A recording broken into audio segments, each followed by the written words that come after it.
தைரியமா இந்த பாண்டியராஜனை ஒரு பட்டிமன்ற நடுவரா உட்கார வைத்து தைரியம் கொண்டிருக்க தமிழுக்கும் நான் வேலை பார்க்குற சினிமாவுக்கும் முதல்ல நன்றி. எனக்கே கிள்ளி பார்க்குறேன், நிறையா பட்டிமன்றம் பேசியிருக்கேன், சும்மா புதுமுகம் அப்படிலாம் நடிக்க விரும்பல. ஆனால் ஈரோட்டில் போய் பேசுகிறேன், ஒன்று ஈரோட்டு மண்ணுக்கு தமிழ்நாட்டிலலாம் ரொம்ப அதிகம். அது ஒன்று, நான் பொண்ணு எடுத்த ஊர் பக்கத்தில் குமாரபாளையம். அதனால் இங்கேருந்து தகவல் அங்கே போச்சுன்னா நம்ம மாப்பிள்ளை இப்படி தானா அப்படின்னு நினச்சாங்கன்னா அது ஒரு ரொம்ப. இந்த அரங்கம் நிறைந்து இருக்கிறத தமிழ் மேல் நீங்கள் வச்சிருக்க பாசமும் அன்பும் அக்கறையும் அந்த விசுவாசமும் காட்டுது. அரங்கம் நிறைந்திருந்தால் தான் விழா வெற்றி. சினிமா பாணியில் ஹவுஸ்ஃபுல் போட மாட்டாதான் வெற்றி. 2 சேர் காலியாக இருந்தால் கூட ஹவுஸ்ஃபுல்லாக மாட்டோம். ஒரு 4 சேர் காலியாக இருந்தால் கூட 4 சேர் டிக்கெட்டை வாங்கி கிழிச்சுருவாங்க. 4 சேருக்கு காலியாக இருந்தால் கூட வெளியே ஹவுஸ்ஃபுல் போடுவாங்க. இங்கே ஹவுஸ்ஃபுல்லாக இருக்குது. இந்த பட்டிமன்றம் ஹவுஸ்ஃபுல்லாக இருக்குது. முதல் வெற்றி. அது இல்லாமல் இது இறுதி சுற்று கிளைமேக்ஸ். எத்தனை பட்டிமன்றம் நடந்து அதில் தப்பிச்சு எல்லாம் வெற்றி குதிரைகள், சாதாரண குதிரை கிடையாது. எப்படியே விட்டா போய் பாயிண்ட் அந்த வேகத்தில் இருக்காங்க. இந்த ஆட்களுக்கு நடுப்புற நான் என்ன பண்ண போகிறேன்னு திக்குன்னு இருக்கு. அற்புதமான மேடை. இந்த ஜேசிஐ பற்றி நான் இப்போ தான் கேள்விப்படுறேன். அவங்கக்கிட்ட இருக்க ஒரு பொறுப்பு, மற்றவங்களுக்கு எதனா செய்யணுன்ற ஒரு நினைப்பு இருக்குல்ல, அதாங்க உங்களுக்கு வாழ்க்கை. இதில் குடியும் வியாபார நோக்கம் வந்துருக்கூடாதுன்னு ஒரு கவனம் வேறு. விசேஷம் பண்ணல, ஆனால் ஒரு பொது தொண்டு ஆற்றத்துக்கு ஒரு அமைப்பு. அதில் முக்கியமாக பார்த்தா 40 வயசுக்கு மேலே அதில் பதவி கிடையாது தான். 40 வயசுக்குள்ளே இருக்கணும் தான் அந்த ஆக்டிவான பதவி தான். சொல்லும் போது நல்லா இருக்குது. சின்ன பசங்க ஓடி ஆடி வேலை பார்க்குறாங்க. எனக்கு கூப்பிட்டு வந்தது, நான் அவர் கூப்பிட்டா நான் அவருக்கு மறுக்கவே முடியாது. அப்படிப்பட்ட தூயவனுடைய மகன் பாபு தூயவன் சார் தான் நான் ஸ்கோர் பண்ணி வளர்த்தவர். சினிமாவுக்கு எங்கள் டேரக்டருக்கு வேலை செய்கிறதுக்கு முன்னாடி அவர்கிட்ட நான் ஆமித் வேலை. அவர் பாபு கூப்பிட்ட பிள்ளை இது மாதிரி ஃபங்க்ஷனுக்கு நான் வர மாட்டேன். அதுக்கப்புறம் எங்கள் ஷாஜகான் ஒருத்தட்ட ஃபோன் கொடுத்தாரு. அவர் என்னை இங்கேருந்து ஃபோன் பண்ணது இல்லாமல் என் வீட்டுக்கு வந்து நிஜமாக வரீங்களா, நான் எதுவும் வரமாட்டேன்னு சொன்ன மாதிரி வந்துடுவீங்கல்ல, நான் வெயிட் பண்ணுறேன், நான் கடை வாங்கி போடுற மாதிரி தப்பிச்சு நான் வந்துட்டேன். அவர் கன்ஃபார்ம் பண்ணேன், அப்போ வந்துட்டேன். பயம், அந்த அக்கறை, இந்த விழாவுக்கு நம்ம கூட்டம்னு சொல்லிட்டோம் வரன்ட்டு என்ன அக்கறையோட உள்ளாட்டம் இல்லாமல் வராங்க. அது உற்சாகப்படுத்துகிறாங்க. இந்த பட்டிமன்றத்தை பற்றி பேசும்போது எல்லாம் இந்த பட்டிமன்றத்திலிருந்து செலக்ட் ஆகணும். வெற்றியாளர்கள்லாம் செலக்ட் ஆகி அவங்க நடுவராக பல மாநிலங்களில் பல நாட்டில் போய் பட்டிமன்றம் நடத்துகிறோம். அதுக்கு தயாராகணும். இங்கே தயாரானவங்க தான் இப்போ அமெரிக்காவில் பட்டிமன்றம் பேசுகிறாங்க, லண்டனில் பேசுகிறாங்க. அந்த அளவுக்கு வரணுன்ட்டு அவர் பேசுகிற ஒருத்தர். இதுதான் உங்களுக்கு ஆரம்பம். இதுக்கப்புறம் அங்கே வரணுன்ட்டு தட்டி கொடுக்குறாங்க, ஊக்குவிக்கிறாங்க. இந்த ஊக்குவிக்கிறவங்களை சொல்லும் போது நான் வாலி சார் பேசும்போது அடிக்கடி வார்த்தை சொல்லுவது, யோய் ஊக்குவிக்கிறத ஊக்குவித்தா அவன் தேக்கி வைக்க போயிடுறியா, இதாவது ஊக்குவிக்கிறத ஊக்குவித்தா அவன் தேக்கி வைக்க போயிடுவான். அந்த மாதிரி இவங்களை ஊக்குவிக்கிறாங்க, இவங்க தேக்கல அதுக்கு மேலே இருக்க போயிடுவாங்க. நான் 2 நாள் இவங்ககிட்ட பேச்சே கொடுக்கல, பேச்ச விட்டு பார்த்தேன். அட்டேங்கப்பா கொஞ்சம் 10 வச்சா வெட்டி பாம்பு மாதிரி வெட்டி போகுது. அவ்வளோ ஹோம்ஒர்க் பண்ணியிருக்காங்க. பட்டிமன்றம் பேசுறது இன்னும் கேட்கறதுக்கு கூட சொல்லலாம்.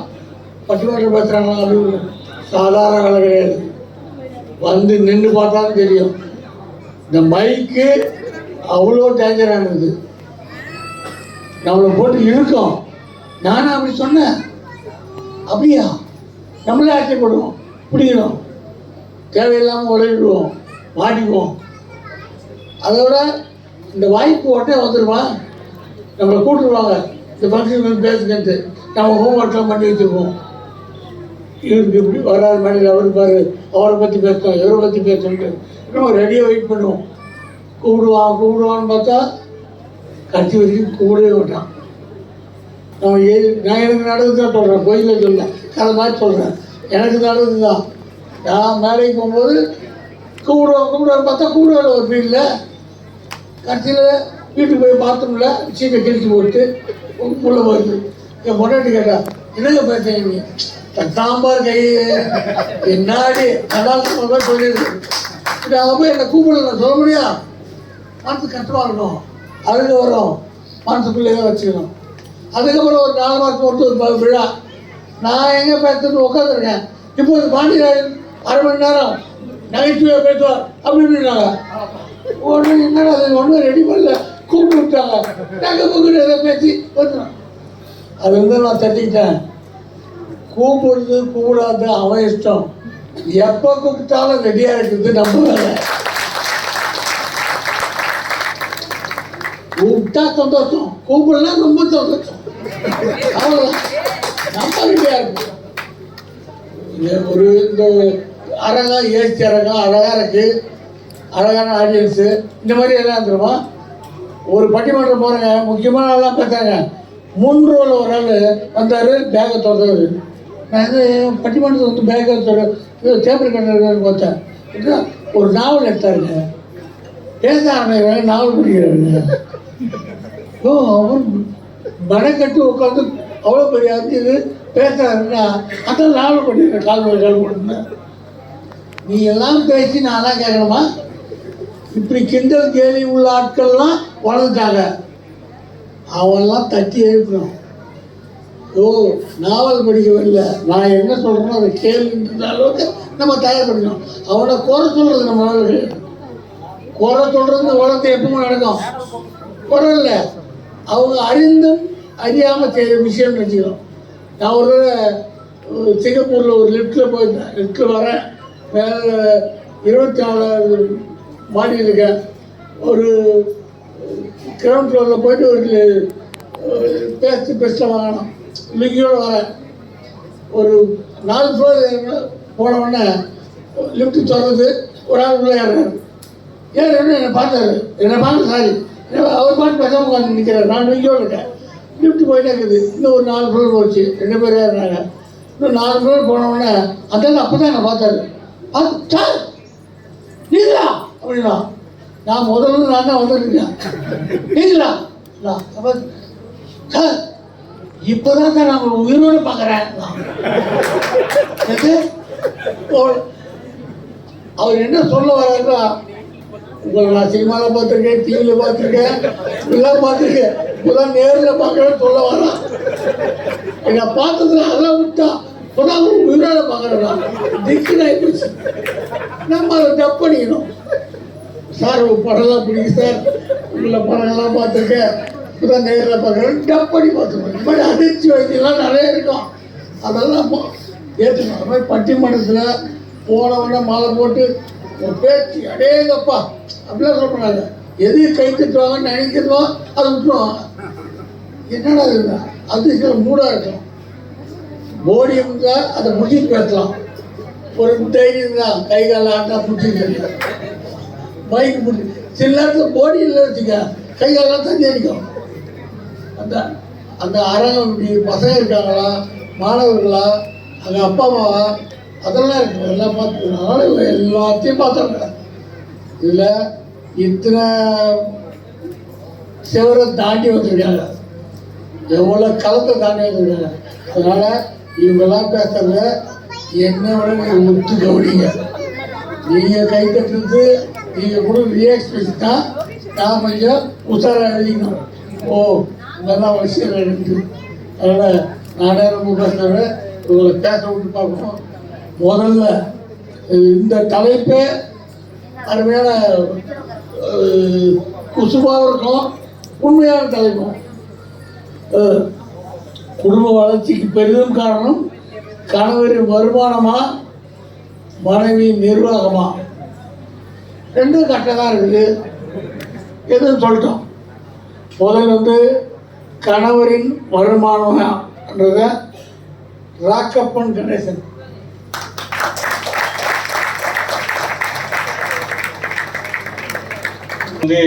நடுவர் சொன்ன மாதிரி லீகு, குவார்டர் ஃபைனல், செமிஃபைனல் தாண்டி வந்துட்டோம். ஃபைனல் டாப்பிக்கை மட்டும் முதல்ல கொடுத்துருந்தாங்கன்னு செமிஃபைனலே தெரிச்சிருப்பேன். என்ன காரணம் அப்படின்னா, இப்போது நடுவர் சொல்லியிருந்தாங்க இல்லைங்களா, இந்த டாபிக் எடுத்திங்கன்னா குடும்ப வளர்ச்சிக்கு பெரிதும் காரணம் கணவரின் வருமானமா மனைவியின் நிர்வாகமா.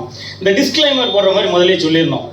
தனிப்பட்ட யாரையும் தனிப்பட்ட நபரை குறித்து நாங்கள் பேசவில்லை அப்படிங்கிறத பதிவு பண்ணிக்கணும். என்ன அப்படின்னா, ஃபேமிலியோட வந்துட்டேன் அவசரப்பட்டு.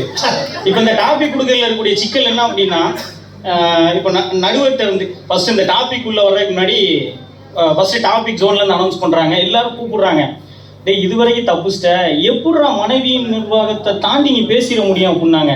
ஒருரா எனக்கே கொஞ்சம் பதட்டமாக தான் இருக்குது, ஏதாவது ஒன்று பண்ணணும், ஏதாவது ஒன்று பண்ணிடும், ஒன்றும் பிரச்சனை இல்லை அப்படின்ட்டு டாப்பிக்கை முழுசாக ரீட் பண்ணிவிட்டு சரி ப்ரிப்பரேஷன் ஆரம்பிக்கலாம்னு ஆரம்பிக்கிறேன். இல்லை இப்போ இங்கே ZGPயில் சில பேர் கூட தம்பி எப்படியாவது கலாய்ச்சி விட்டுரு, ஆனால் உண்மையை மட்டும் பேசிடு அப்படின்னு அனைத்து ஆண்மகளின் ஆன்மாவாக இங்கே பேசணும்னு ஒரு முடிவு எடுத்துட்டேன் நான். ஏன்னா போர்க்களம் வந்ததுக்கப்புறம் போகிற பார்த்து பயப்படக்கூடாது. இப்போ நடுவட்ட இருந்தே ஆரம்பித்தோம் அப்படின்னா, இப்போ ஐயா ஆரம்பிச்சாரு 1985 பிப்ரவரி 15 கன்னி ராசின்னு ஒரு படத்தை டைரக்ட் பண்ணி முதல் படமா ஆரம்பிக்கிறாரு. மனுஷன் 300வது நாள்லயே ஆண்பாவத்தை எடுத்துட்டாங்க. இப்ப இந்த 300 நாள் டிஃபரன்ஸ் எடுத்துக்கோங்க, என்னடா இது இப்படி ஒரு மாற்றம் வந்துருச்சு அப்படின்னு சொல்லி, சரி டாபிக் எப்படி, நறுவர் எப்படியோ அவனை சமாளிச்சிடலாம், அவருக்கும் தெரியும், பக்கத்துல தான் பொண்ணு எடுத்திருக்காங்க. அப்பல இப்ப இவ்வளவு காம்ப்ளிகேஷன் எப்படி நம்ம ஆரம்பிக்கலாம்னு வந்தோடனே கணவரின் வருமானத்தை முதல்ல பேசுங்க அனுப்பி விட்டாங்க. எனக்கு உண்மையாவே புரியல. கணவரின் வருமானத்தை பேசிடுவோம், நம்ம பின்னாடி மனைவி நிர்வாகத்தை பேச வருவாங்க. எந்த வீட்டில் உண்மையை ஒத்துக்குவாங்க? மனைவியை பொறுத்தவரைக்கும் நம்ம வருமானத்தை 1000 சொல்லலாம், ஆனால் இந்த நிர்வாகம் பேச வர்றாங்க, உண்மையும் எடுத்துக்க மாட்டாங்க, நம்ம பேசுறது உண்மைன்னு நம்பவும் மாட்டாங்க. அதில் ஒரு பெரிய காம்ப்ளிகேஷன் இருக்கு.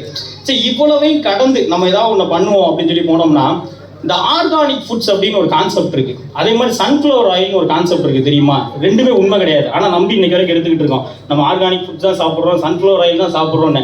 அதே மாதிரி தான் மனைவியின் நிர்வாகம் ஒன்று இருக்குன்னு நம்பி தான் இன்னைக்கு பண்ணிக்கிட்டு இருக்கோம். இது மரபு சார்ந்து மாறிடுச்சு. இது மரபு சார்ந்து மாறிடுச்சு. அப்படி இருக்கும்போது இது எப்படா நம்ம டீகோட் பண்ணி என்ன நம்ம பேசி கைத்தட்டல் வாங்க போறோம் நினைச்சிட்டு அடுத்தடுத்து போயிட்டு இருக்கோம். அப்பதான் ஒரு டவுட்டே வருது, இன்னும் கணவன் மனைவின்ற நம்புற காலத்துல நம்ம வாழ்ந்துட்டு இருக்கோம்னா லிவிங் டுகெதர் கல்ச்சர் போகுது. இப்போ இவ்வளவையும் தாண்டி ஒரு விஷயத்த நம்ம எடுத்து பாயிண்டா வச்சு கொண்டு போகலாம்னு சொல்லி என் ஃப்ரெண்டை பார்க்கறதுக்கு போறேன். அப்போ என் ஃப்ரெண்டு வீட்டில் ஒரு சின்ன டிஸ்கஷன் ஓடி இருக்கு. அவங்களுக்கும் அவங்க ஒய்ஃபுக்குள்ளேயும் என்ன டிஸ்கஷன் அப்படின்னா, ஒய்ஃபும் எழுதிட்டு இருக்காப்புல, ஃப்ரெண்டும் ரொம்ப வருத்தப்பட்டு உட்காந்துருக்காப்புல. நான் ஒரு கஷ்டத்துல தான் ஃப்ரெண்டு வீட்டுக்கே போகிறேன். அப்போ ஃப்ரெண்டை பார்த்து கேட்குறேன், அவன்கிட்ட என்னடா ரொம்ப ஒரு மாதிரி சோகமாக இருக்கு அப்படின்னா, இல்லைடா தாய்மாமா சீர் செய்யணும், தங்கச்சிக்கு இந்த மாதிரி நானும் தம்பி ஏதாவது ஒன்று செய்யணும்னு நினச்சிட்டு இருக்கோம், இப்போ இந்த மாதிரி வீட்டில் சண்டை போடுறாடா. என்னடா சண்டை போடுறா அப்படின்னோடனே, இல்லைடா அதான் தம்பி செய்கிறாம்ல, நீ ஏன் அதை செய்கிற அப்படின்னு சொல்லி ரொம்ப சண்டை வருது அப்படின்னோடனே, சரிடா விட்றா இருக்கட்டும்டா, இதெல்லாம் இருக்கிறது தான், அனுசரித்து தான் போகணும். ஏன்னா இன்னைக்கு சகிப்புத்தன்மை அப்படின்ற ஒன்று இல்லாததுனால தான் டைவர்ஷன் உருவாகுது. நம்ம என்னதான் மனைவி நிர்வாகம்னு ஒரு விஷயத்த பேசினாலும் இன்னைக்கு கலாச்சார ரீதியாக மாற்றத்தை நம்ம நோட்டிஃபை பண்ணுறதே கிடையாது. இன்னைக்கு தலைமுறை எப்படி இருக்காங்க, நம்ம அந்த காலத்துல இருந்து இருக்கிறத நம்ம பேசுவோம், மனைவி நிர்வாகம் ஒன்று இருந்துச்சு நம்ம பேசுறோம். பட் இன்னைக்கு தலைமுறையில இந்த சகிப்புத்தன்மை அப்படின்ற ஒன்னே நம்ம அறிவிட்டு போயிடுச்சு. அப்போ இதெல்லாம் அவன் பேசிட்டு இருக்குமா, நான் சொல்றேன், சரிடா விட்றா, மனைவினா கோவப்படத்தான் செய்வாங்க, நம்ம தான் அட்ஜஸ்ட் பண்ணி போகணும். முன்னாடி தான் என்ன சொல்லுவாங்க அப்படின்னா, மனைவி கோவப்பட்டு போனா நீ அட்ஜஸ்ட் பண்ணி போ ஹஸ்பண்ட் அப்படின்னு. இப்போ நானும் சொல்லிட்டு வந்தேன், அட்ஜஸ்ட் பண்ணி போடா, ஒன்றும் பிரச்சனை இல்லை, இதெல்லாம் இருக்கிறது தான் குடும்பத்துக்குள்ள சண்டைன்னு. மனைவி எழுதிட்டு இருக்காங்க, என்னடா அப்படிங்க முத்துக்கு முத்தாக படத்தை பார்த்து ஃபீல் பண்ணிக்கிட்டு இருக்காங்களாம். அப்போதான் சொன்னேன், டேய் படத்தை பார்த்து இருந்தல அப்படின்ட்டு பேசிட்டு போகும்போது அவன் கேட்க, நீ ஏன்டா சோகமா வந்த, ஃபோன்ல யார்ட்டையா பேசிட்டு இருந்தேன் அப்படின்னு கேட்கும்போது நான் சொல்றேன், டேய் மாமியார்ட்ட தான் பேசிட்டு இருந்தேன், என்னடா அப்படின்னோடனே அதான் சொல்றேன், டேய் உனக்காவது உங்க வீட்டில் சண்டை, எனக்கு அவங்க அம்மா கூட சண்டை, இப்போ நான் இது எப்படி போய் தீர்த்து வைக்கன்னு தெரியல. இப்போ இந்த குடும்ப நிர்வாகம் பேசுறாங்க, குடும்பத்துக்குள்ளே பிரச்சனை ஓடிட்டு இருக்கும், இங்கே நிர்வாகங்கிறது எப்படிங்க வரும்? இப்போ ஆப்போனன்ட் டீமுக்கு ஒரு சின்ன டிப்ஸ் கொடுக்குறேன். நீங்கள் பாயிண்ட்ஸ் எல்லாம் நிறைய எடுத்திருப்பீங்க கண்டிப்பாக அந்த நிர்வாகம் ரீதியாக பேசுறதுக்கு. நான் பேசுறதுல பூராமே இந்த பாயிண்ட்ஸை தாண்டி நிறைய இன்புட் உங்களுக்கு வந்திருக்கு இல்லைங்களா? ஏன்னா எனக்கு மொத்தத்தில் ஒரு கேள்வி இருக்கு. என்ன கேள்வி அப்படின்னா, இந்த முதல்ல அனுப்புறவங்களுக்கு பேசுறதுக்கு எப்படி பாயிண்ட்ஸ் அவ்வளோ ஈஸியாக கிடைக்காதோ, அதே மாதிரி ஆப்போனன்ட் டீமில் பாயிண்ட்ஸ் எடுத்துக்கிறதுக்கு நானே கொஸ்டின் கொடுத்துட்றேன். நீங்க வந்து இந்த குடும்ப வளர்ச்சிக்கு மனைவியின் நிர்வாகம் கணவரின் வருமானம் சொல்லி அழகா சொல்றீங்க இல்லைங்களா? ஒரே ஒரு விஷயம், மனைவியின் நிர்வாகம்னா என்ன, நிர்வாகத்துல என்னென்ன வரும்னு சொல்லி ஒரு விளக்கம் கொடுத்துட்டு போயிருங்க. நான் வந்து நீங்களே ஜெயிச்சிங்க, அவங்க டீமுக்கே வந்துடுவேன். நல்லா புரிஞ்சுக்கோங்க, குடும்பத்தின் வளர்ச்சிக்கு காரணம் மனைவியின் நிர்வாகம். இன்றைய தலைமுறையில் என்னென்ன இருக்கு, நிர்வாகத்துல என்னென்னலாம் வரும்னு சொல்லி சொல்லுங்க. எங்க டீமும் பாயிண்ட்ஸ் ரெடி பண்ணி வச்சிருக்காங்க. லாஸ்டா பேசும்போது என்னென்ற நம்ம மீட் பண்ணி பேசிக்கலாம். இப்போ ஒட்டு மொத்தமா எடுத்துட்டோம்னா இன்னைக்கு கணவரின் வருமானம், ஒரு ஆணோட வெற்றிக்கு பின்னாடி ஒரு பெண் இருப்பா. ஆனா அந்த ஆணோட 10 தோல்வியை கடந்துதான் வெற்றி அடையணும் அப்படிங்கிறத நிதர்சனம். அதனால வந்து இறுதியில என்னோட வாதத்தை வைக்கிறேன். ஆப்போனன்ட் டீம்ல இருந்து அவங்களோட வாதத்தை எடுத்துக்கொண்டு வரோம். நன்றி, வணக்கம். பட்டு அவங்க பேசிட்டோம், நான் பட்டு சொல்லிக்காரு. ஏன்னா வருமானம்ன்றது எவ்வளோ கஷ்டம்னு ஆம்பளைங்களுக்கு தான் தெரியும். ஒரு வேலைக்கு போனோன்னா வாங்க இந்த மாதிரி செக் வாங்கிக்கங்க, ஏன் வாங்கலை, செக் விட சரக்கு சார், நீங்கள் அடுத்த முறை செக் வாங்கிக்கிறீங்களா, அப்படி இல்லாமல் விடுனா எவ்வளோ கட்டணம்னா இருந்தாலும் சார் உங்களை மாதிரி உண்டா சார், சார் உங்களை ஃபாலோ பண்ணுறேன் சார், என்னுடைய ரோல் மாடல் நீங்கள் தான் சார். அவங்ககிட்ட பேமெண்ட் வாங்குறதுக்கு, அவங்ககிட்ட செக் வாங்குறதுக்கு, கெட்டவனெல்லாம் நல்லவன்னு சொல்லிட்டு எவ்வளோ பொய் சொல்லி அட்ஜஸ்ட் பண்ணிலாம் வரோம். ஆனால் இங்கே வந்து வீட்டில் தான் சொல்ல முடியுமா, அங்கே பண்ணுற ட்ராமாலாம் அப்படிலாம் இல்லை. நாங்கள் நிர்வாகம் பண்ணி தான் குடும்பத்தை கரெக்டாக காப்பாற்றணும்னு சுருதி இளவரசன் காதல் ஊட்டி கோபாலா கோபாலா என்று சிரிப்பை மூட்டி நம் பட்டிமன்ற மேடையில் நடுவராக மட்டுமல்ல நடிகனாக சிரிப்பை தூண்டி இயக்குனராக சிந்தனையை கிளப்பி கலைமாமணியாக கண்ணை கவர வந்திருக்கும் பாண்டியராஜன் ஐயா அவர்களுக்கும் 2000 4000 பின்பளிக்கா பிளாப்பின்னு கலரா ரீல் சுத்த மட்டும் வந்திருக்கும் எதிரணியினருக்கும் குடும்பத்திற்கு உயிரோட்டம் கொடுப்பதே மனைவியின் நிர்வாகம் தான் என்று உறுதியோடு இருக்கும் எனதணியினருக்கும் கோடிகள் கொடுத்தாலும் இப்படி ஒரு மக்களும் மேடையும் அமையாது. இதற்காக பாடுபட்ட அன்புள்ளங்களுக்கும் சிரிக்க மற்றும் சிந்திக்க வந்திருக்கும் உங்கள் அனைவருக்கும் என் முதற்கண் வணக்கத்தை தெரிவித்துக் கொள்கிறேன்.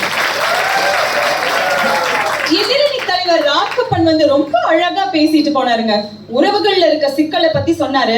ஆனா தலைவரே, உறவுகள்னா சிக்கல் இருக்கத்தாங்க செய்யும், அத அழகா சமாளிச்சு ரசிச்சு வாழ்ற தன்மை மனைவிகளுக்கு இருக்கனாலதான் மனைவியுடைய நிர்வாகம் தான் பெருசுன்னு சொல்லிட்டு இருக்கோம் நாங்க. அது மட்டும் இல்ல, நிர்வாகம்னா என்னன்னு கேட்டீங்களே, அதுக்கு முன்னாடி வருமானம்னு சொல்றீங்களே, அதை கொடுக்கற நீங்க என்னெல்லாம் பண்றீங்க தெரியுமா? காலையில 8 மணிக்கு எந்திரிக்க வேண்டியதுங்க, பல்லே வளர்க்காம காஃபியை குடிச்சிட்டு நியூஸ் பேப்பர் படிக்கிறேன்ற வேற 4 பக்கத்து திருப்பிட்டு பாத்ரூம்ல போய் 2 மணி நேரம் ரீல்ஸ் பார்க்க வேண்டியது. இதுக்கு அடுத்து ஆபீஸ் கிளம்பி போறேன்ற பேர்ல பொய்ய சொல்லிட்டு கிரிக்கெட் விளையாட போயிட்டு இருக்கிறீங்க. அதே மனைவியை எடுத்துக்கங்க, அடுத்த நாள் என்ன சமைக்கணுங்கிறத நாங்க முந்தின நாளே முடிவு பண்ணணும். பையனுக்கு போட்டு போறதுக்கு யூனிஃபார்ம் இருக்கா இல்லையான்றத பார்த்து அதை துவைக்க போடுறது மட்டும் இல்லாம, குழந்தை உங்க நாத்தம் முடிச்ச ஜீன்ஸ மோப்பம் முடிச்சே எவ்வளவு மாசம் துவைக்காம இருக்குன்றத கண்டுபிடிச்சு வாஷிங் மிஷின்ல போட்டா அது கவுரடிச்சு பறந்துடுது. சரி, பையனுக்கு காலிஃபிளவர் சில்லி பிடிக்கும், ஃப்ரிட்ஜ் திறந்து சமைக்கலான்னு பார்த்தா அங்க புடலங்கா பல்ல காட்டிட்டு நிற்கும்.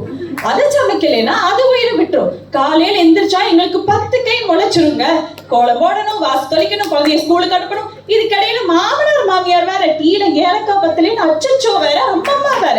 இதையெல்லாம் சமாளிச்சு நாங்க வேலைக்கு போய் உட்கார்ந்தா கூட குடும்பம் தான் உலகன்னு குடும்பத்தை பத்தி தான் நினைச்சுக்கிட்டு இருப்போம். சரி, வருமானம் சொல்றீங்களே, அது என்ன முழுசாவா கொண்டு வந்து கொடுக்குறீங்க? ஊதுறது, ஊத்துறது, கசக்குறது, 3 தொண்டு சீட்டை பிடிச்சு ரம்மி சத்திலான்னு இருக்கீங்க பெரும்பாலான ஆண்கள். ஆனா மனைவி எங்களுக்கும் 3 சீட்டு தெரியும். நகை சீட்டு, புடவை சீட்டு, பாத்திர சீட்டு, அப்படி நீங்க கொடுக்குற அரைகுறை காசுல சிட்டுக்குருவி சேர்த்து வைக்கிற மாதிரி சேர்த்து வைக்கிறதுனாலதான் நாளைக்கு குழந்தைகளுடைய எதிர்காலத்துக்கு ஆகுது. கிராண்ட் மாஸ்டர்னு இந்தியாவுடைய புகழ உலகத்துக்கே கொண்டு போன பிரக்யானந்தா வைஷாலிய பத்தி பத்திரிகை ஹெட்லைன்ல போட்டிருந்தாங்க. பிரக்யானந்தா செஸ் போர்டில் நகரும் ராணியாக அம்மா, வியந்த உலக நாடுகள்னு போட்டிருந்தாங்க. அப்ப தன்னுடைய கனவுகளை தியாகம் பண்ணி குழந்தைகளுடைய கனவுகளுக்காக களத்துல இறங்கி போராடுறது அம்மாக்கள் தானங்க.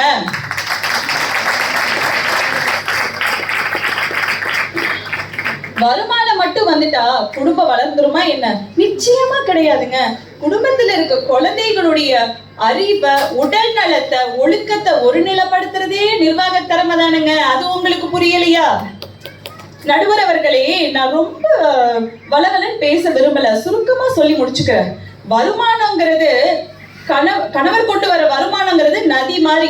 அந்த நதி எங்க ஓடணும், எப்படியெல்லாம் போகணும், எவ்வளவு சேமிக்கணும், எவ்வளவு செலவழிக்கணுங்கிறத கட்டுப்படுத்தி தடுத்து நிறுத்துற அணைக்கட்டு தான் மனைவியுடைய நிர்வாகம்.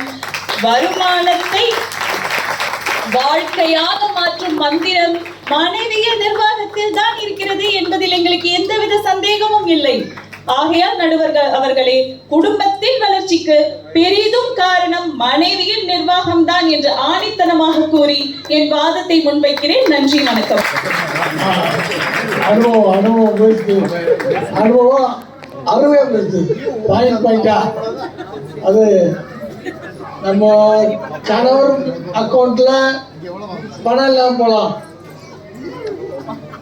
நம்ம வீட்டில் இருக்கவங்க அக்கௌண்ட்ல பணம் இல்லாம போலாம், சுற்றுலா இருக்கிறவங்க பணம் இல்லாம போலாம். ஒரு இடத்துல மட்டும் பணம் இருக்குங்க. எங்க சொல்லலாம், சமையல் கட்டில் இருக்கிற கழுகு டப்பால எங்க பணம் தீர்ந்து போனாலும் சேமிப்பு அந்த கழுகு டப்பா தான் இருக்கும். அதான் பெண்களுக்கு தனித்தன்மை.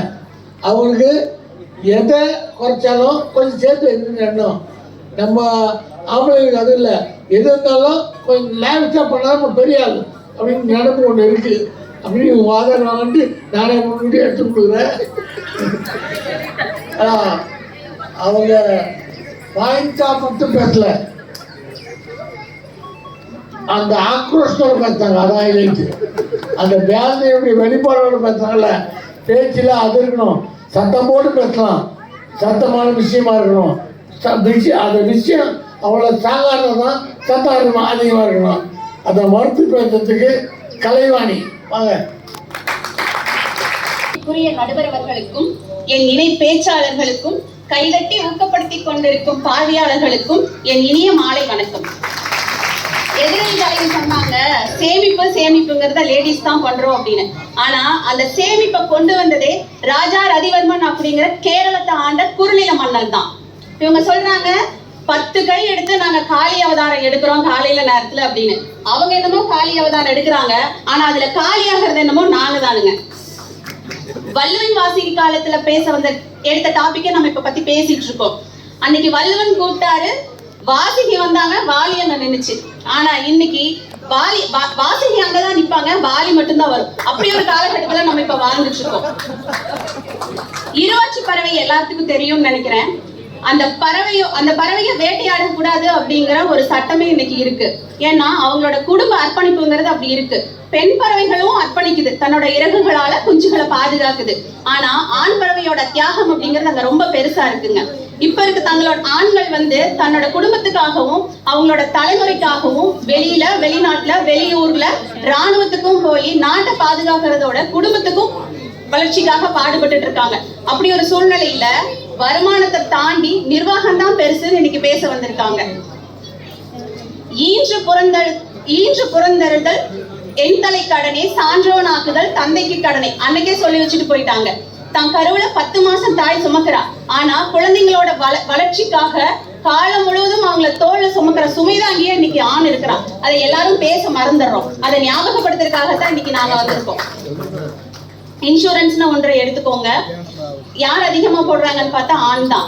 ஏன்னா தான் இல்லாத காலத்திலையும் குடும்பத்துக்கு ஒரு வருமானம் வேணும் அப்படிங்கறத ஆண்கள் தான் யோசிக்கிறாங்க. ஆண் யானை மாதிரிங்க, இருந்தாலும் 1000 பொன், இறந்தாலும் 1000 பொன். தாய்ப்பாலுக்கு இணையானது தந்தையின் வியர்வை. என்ன சொல்ல வரீங்க? ஆண் இருந்தாலும் 1000 பொன், இறந்தாலும் 1000 பொன். வேணும் அப்படிங்கறது ஆண் யோசிக்கிறாங்க. நல்ல வேற ஏதாவது சொல்றீங்க.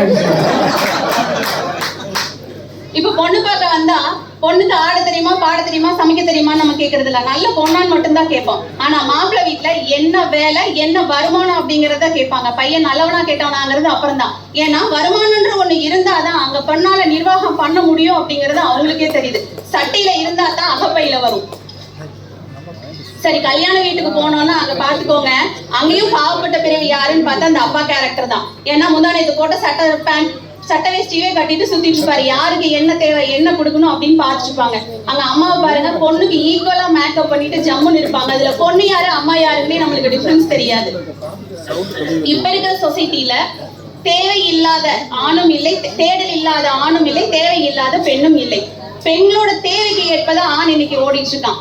ஆண்களோட வருமானத்துல பெண் நிர்வாகம் பண்ணியிருந்தாங்க அப்படின்னா இயல்புன்ற ஒரு கலாச்சாரமே நம்மளுக்கு இன்னைக்கு வந்திருக்காது. கிரெடிட் கார்டு எடுத்துக்கோங்க, பொண்டாட்டிக்கு தேவையானது எல்லாமே பார்த்து இஎம்ஐல வாங்கி போட்டிருப்பாங்க. திடீர்னு அவனுக்கு வேலை போகும், வீட்டுக்கு வந்தா வந்துட முடியுமா, விளக்கு போட்டு கொண்டு ரத்தி அடிக்க மாட்டீங்களா? நீங்க உட்கார்ந்து எல்லாத்துக்கும் சூரியவம்சம் படத்துல வர தேவயானின்னு நினைப்புங்க. அங்க வந்து சரத்குமாருக்கு வருமானம் கம்மியா இருந்தது, தன்னோட பணக்கார அப்பா வராரு, அவரை சமாளிக்கணும்னு இட்லி உதுத்தாங்க, உப்புமா செஞ்சாங்க. இன்னைக்கு வருமானம் கம்மி அப்படின்னா டாடா பை பை சொல்லிட்டு போயிட்டே இருப்பாங்க. எப்ப வருமானம் வருதோ அப்ப கூப்பிட்டு நான் வரேன். அதனாலதான் டைவோர்ஸ் இன்னைக்கு அதிகமா இருக்கு. இப்ப யார சொல்றீங்க? பொண்ணுலாம் நீங்களா பொண்ணு சொன்னாங்க.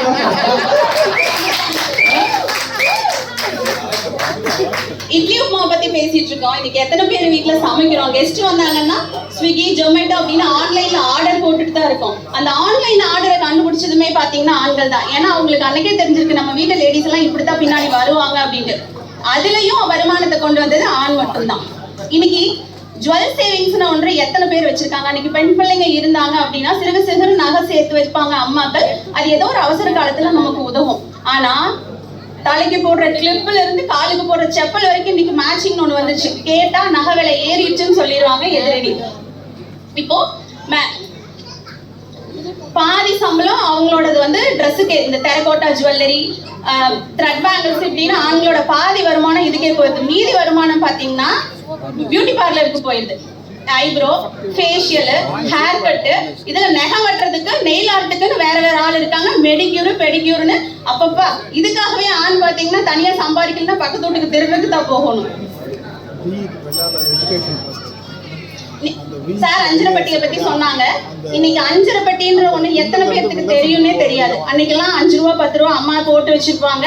அதுல வந்து ஒரு இக்கட்டான சூழ்நிலை இருந்தது அப்படின்னா அதை வந்து எடுத்து அம்மா கொடுப்பாங்க. இன்னைக்கு அத்தனை மசாலாக்களும் அஞ்சரைப்பட்டியில இருக்கு. ஆனா யாரு சமைக்கிறாங்க? எல்லாமே ஆன்லைன்ல தான் ஆர்டர் பண்ணிட்டு போயிட்டு இருக்காங்க. லேடிஸ் பீரோவை எடுத்துக்கோங்க, எத்தனை பேர் வீட்டுல ஒரு பீரோ மட்டும் இருக்கு? குறைஞ்சது 2, அதுக்கு மேல எத்தனைன்னு தெரியாது. அதுல மேல் ரேக்ல பட்டு புடவை, கீழ் ரேக்ல வாயில் புடவை, அடுத்தது காட்டன் புடவை, கடைசியில ஒரு தம்மா தூண்டு இடம் தான் ஆண்களுக்கு இருக்கும். அதுலயும் ஒரு 2 வேட்டி சட்டை அவ்வளவுதான் இருக்கும். ஆக கணவனின் வருமானம் இருந்தால்தான் மனைவியால் நிர்வாகம் பண்ண முடியும். சுவர் இருந்தால்தான் சித்திரம் வரைய முடியும். இவங்க சொல்றது எப்படி இருக்குன்னா, மாப்பிள்ளை அவரு தாங்க, ஆனா அவர் போட்டிருக்கிற சட்டை எங்களுது அப்படிங்கிறாங்க. தமிழ்ல ஒரு செயல் இருக்கு. செயல் கல்லானை ஆனாலும் கைப்பொருள் ஒன்றிருப்பின் அவனை எல்லோரும் சென்று எதிர்கொள்வர். இல்லானை ஈண்டெடுத்த இல்லாமல் வேண்டால் ஈண்டெடுத்த தாயும் வேண்டால் செல்லாத வாய் சொல்லு. காசு இருந்து அவன் மடப்பையனா இருந்தாலும் படிக்கலனாலும் அவன் பின்னாடி எல்லாம் சுற்றுவாங்க. ஆனால் காசு இல்லைன்னா அவன் நல்லவனாக இருந்தாலும் அவனை பொண்டாட்டியும் மதிக்க மாட்டான், அம்மாவும் மதிக்க மாட்டாங்க, அவன் பேச்சு யாரும் கேட்க மாட்டாங்கன்றது தான் அதுக்கு பொருள். இது சொல்லுவாங்க. இதே செயல அப்படி எடுத்துக்காமல்ல நம்ம வேற மாதிரி எடுத்துக்கணும். ஏன்னா ஊரில் பையனா சம்பாதிச்சு அப்பா அம்மா காப்பாற்றணும்ல, நீ ஏன்டா அப்படி இருக்க? ஊரில் இருக்கவங்களாம் பொண்டாட்டி பிள்ளைங்களாம் காப்பாற்றல, நீ ஏன்டா அப்படி இருக்குன்னு ஒருத்தரும் அப்படி மாற்றி எடுத்துக்கணும்னு. எந்த ஒரு லெசன்லையும் பாசிட்டிவ் ஒன்று இருக்கும். நம்ம அதில் நெகட்டிவ் மட்டும் எடுத்துக்கல, அந்த காலத்தில் சொல்லியிருக்காங்க அப்படின்னு எடுத்துக்கிறோம். அவங்க அந்த பக்கம் வாதாடினது ஆண்களுடைய வருமானத்தை பற்றி. ஆனால் ஒரு பெண் அதை வாதாடினதால அவங்க சொல்கிறதெல்லாம் நம்ம ஏற்று பார்த்தோம். ஆனால் நிதர்சனமான உண்மை தான். நிறைய விஷயம் அவங்க சொல்றதுதான் நியாயம். ஆனால் அவங்க பெண்ணே சொல்றது கூச்சப்படுவாங்க. அவங்க கூச்சத்தை பற்றி எதிர்பார்க்கல, என் சைடு என்ன வாதம் அதான் நாங்கள் அதை எதிர்த்து பேசுறதுக்கு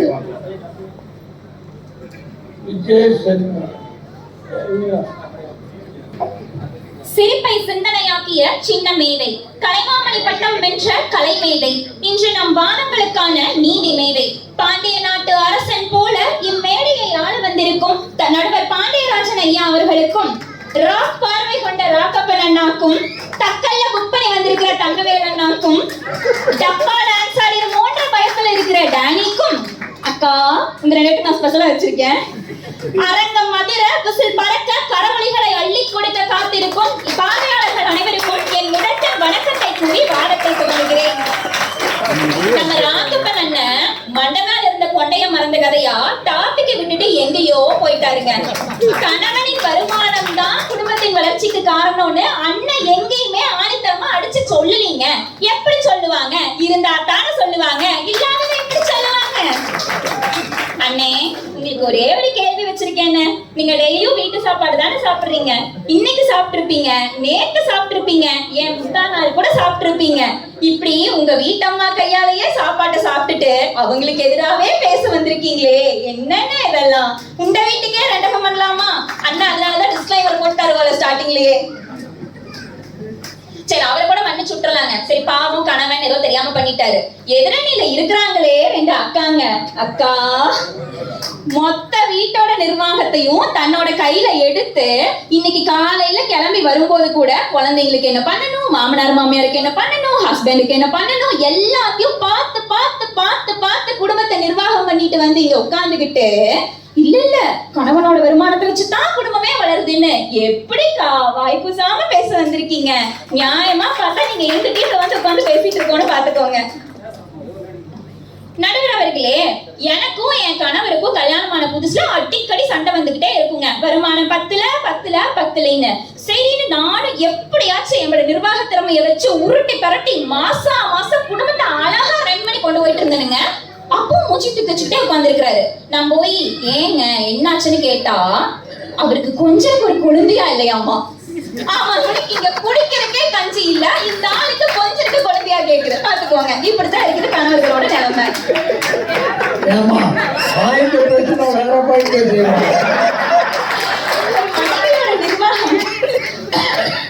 ஒரு மனைவியோட நிர்வாகம் எப்படி தொடர்ந்து தெரியுங்களா?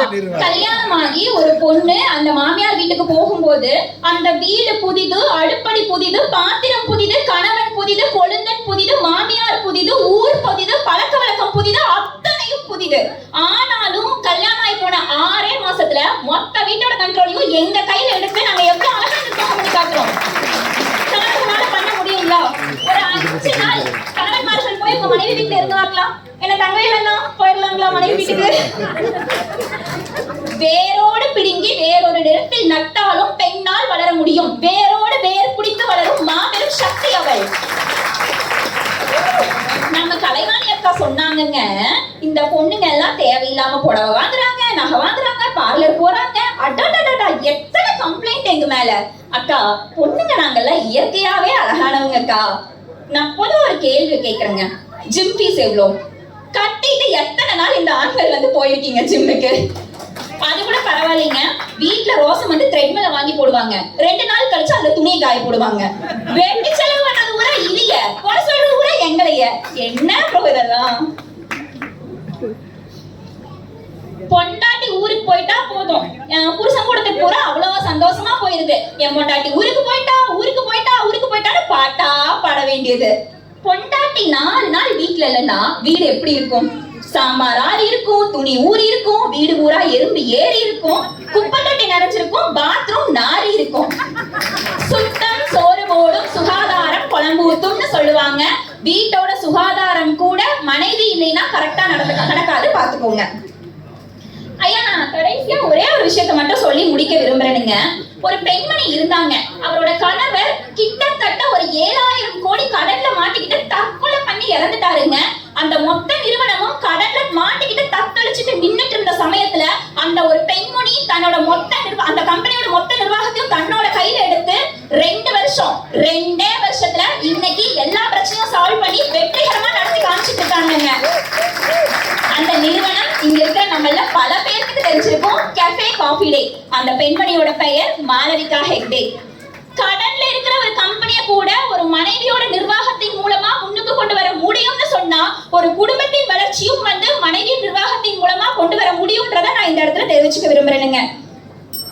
நடுவர் அவர்களே, ஒரு மனைவி என்பவள் கணவனின் வருமான பற்றாக்குறையால் வரும் துன்பங்களை கூட தன் நிர்வாக திறமையால் இன்பமாக மாற்றுபவள்.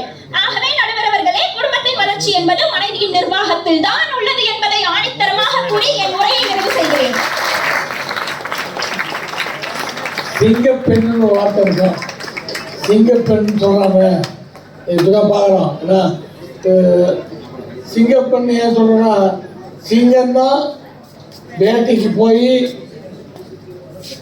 ஆண் சிங்கத்துக்கு இறையை அதான் கொண்டு வந்து கொடுக்குமா. அது பெண் சிங்கம்னு ஏதோ அது வீட்டில் இருக்குன்னு நினைக்கிறோமோ. அதில் சிங்கம் குட்டி போடுறது மட்டும் இல்லை, அதான் வேட்டைக்கு போய் மானத்தை எல்லாம் அடித்து புருஷனுக்கு கொண்டு போடுதான். இந்த மாதிரி பேச்சை கேட்கும்போது பெண் சிங்கம் சொல்றது கரெக்டாக இருக்குது.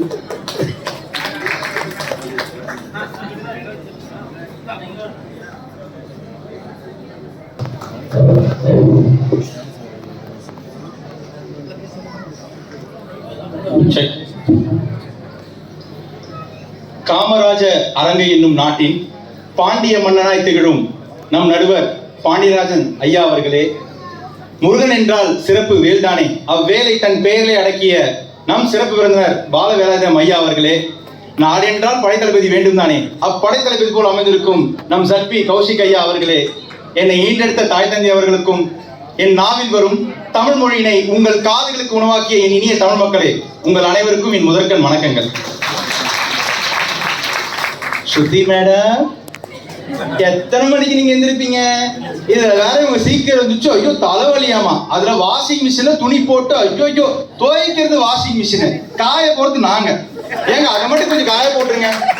இதுல இவங்க இன்னொன்னு சொன்னாங்க, நதி போல நாங்க அணை கட்டி சேர்த்து வைக்கிறோம், கடைசியில கடல் போல போய் சேருது. எங்க பெடிகுரி, மேக்கப், பஃப் வச்ச ஜாக்கெட் பஃப்.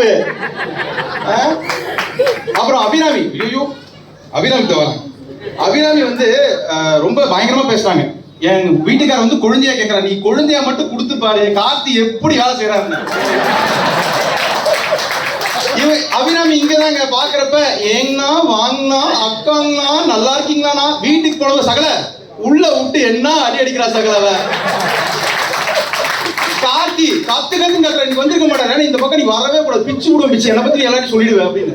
இதுல ஏதோ டயலாக் வர தங்கண்ணா அப்படின்னு ஒரு டயலாக் வர இல்ல. இப்ப இஸ்மாயில் சார் உட்காந்துருக்காரு, அவர் தலையை பாருங்க, அவர் தலையை பார்த்தா தெரிய வேணாம் அவங்க வீட்டுல நிர்வாகம் எப்படி இருக்குன்னு. அவர் ஆக்சுவலா இங்க வரக்கூடியாது, மாத்தி அங்க போய் உட்காந்து. உங்களுக்கு நீங்க கேக்குறீங்க, அம்மா வந்து எங்களுக்கு ரொம்ப பயங்கரமா பாத்துக்கிட்டாங்க, நீங்க அம்மா பாத்துக்கிட்டாங்க, நீங்க என்ன பாத்துக்கிட்டீங்க? உங்களுக்கு எஸ்ஐபினா என்ன தெரியுமா, டேர்ம் இன்சூரன்ஸ் என்ன தெரியுமா, யூஎல்ஐபிஸ்னா என்ன தெரியுமா, ஆர்டினா என்ன தெரியுமா, எஃப்டினா என்ன தெரியுமா? இந்த எல்லா இன்வெஸ்ட்மெண்ட்டையும் ஆண் சம்பாதிச்சு வச்சிருக்கான். போய் எடுத்து பாருங்க, சம்பாதிக்கிற எல்லா ஆண் மகனும் அங்க போய் இன்வெஸ்ட் பண்ணி வச்சிருக்க. எதுக்கு? தான் கூட நல்லா இருக்குன்றதுக்காக. நாள்தோறும் ரசிகன், பாராட்டும் கலைஞன், காவல்கள் எனக்கு இல்லையே, சோகங்கள் எனக்கும் நெஞ்சோடு இருக்கும், சிரிக்காத நாள் இல்லையே, துக்கம் சில நேரம் பொங்கி வரும் போதும் மக்கள் மனம் போலே பாடுவேன் கண்ணே, என் சோகம் என்னோடுதான். ஆம்பளைக்கு தாங்க தெரியும் சோகம் என்ன. பொண்டாட்டிய பாத்துக்கணும், பிள்ளைய பாத்துக்கணும், அவங்க அம்மா பாத்துக்கணும், படிக்க வைக்கணும், ஹாஸ்பிட்டல் போகணும், நல்லது கெட்டதை பாத்துக்கணும், எங்க அம்மா பாத்துக்கணும், அவங்க அம்மா பாத்துக்கணும், எனக்கு எவ்வளவு செய்யணும் அதுக்கு அவங்க செய்யணும், கார் வாங்கணும், வீடு வாங்கணும், லோன் கட்டி இஎம்ஐ கட்டணும், இது எல்லாத்தையும் சேர்த்து பாத்துக்கணும், கோதாவையும் திட்டுவாங்க. What bro, it's wrong bro. நாங்க ஒத்துக்கிறோங்க, நிர்வாகம் வேணும்தான், நான் வேணாம் சொல்ல. உங்க நிர்வாகம் வச்சு வாழ்தான் உண்மை வளர முடியாது. நீங்க நிர்வாகம் பண்ணீங்கல்ல, வெள்ளார் காலேஜ் ஆப்போசிட்ல 2 சென்ட் இடம் வாங்கி போட்டலாமா? சொல்லுங்க, எவ்வளவு வெட்டுவாங்க பாப்போம். கிடையாது. நீங்க நடத்த நிர்வாகம், நம்ம ஒரு சூழ்நிலையை மாத்த. கொரோனா வந்துச்சு, எத்தனை நிர்வாகம் பண்ணி நீங்க குடும்பத்தை பாத்துக்கிட்டீங்க? அன்னைக்கு ஆண்மகன் பேக் தூக்கி வெளியே போனாங்க சம்பாதிக்கிறதுக்கு, தான் புள்ள, தான் மனைவி, தான் வீடு, தான் அப்பா, தான் அம்மான்னு சொல்லியிருந்தான். நீங்க எல்லாம் எங்க போய் பாத்துக்கிட்டீங்க?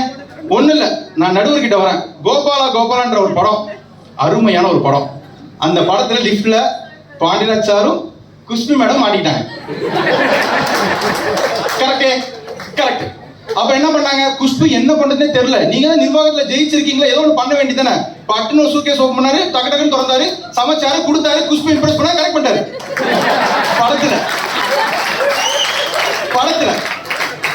படத்துல கரெக்ட் பண்ணாரு. சரியா? அதனால நான் என்ன சொல்ல வரேன் அப்படின்னா, உங்க நிர்வாகம் சிறந்தாக இருக்கட்டும், நாங்கள் வேணாம் சொல்லவில்லை. ஆனா குடும்பத்தோட வளர்ச்சிக்கும் எங்களுடைய வளர்ச்சிக்கும் கண்டிப்பாக நிச்சயமாக சொல்கிறேன், உங்களுக்கு கண்டிப்பா பணம் சம்பாரிச்சே ஆகணும். ஒரு நாள் நான் வீட்டுல உட்கார்ந்தேன், 2 நாள் நான் வீட்டுல உட்கார்ந்தா நீ அனுசரிச்சு போவேன். 1 மாசம் நான் வீட்டுல உட்கார்ந்து அனுசரிச்சு போவியா? மாட்டேன்.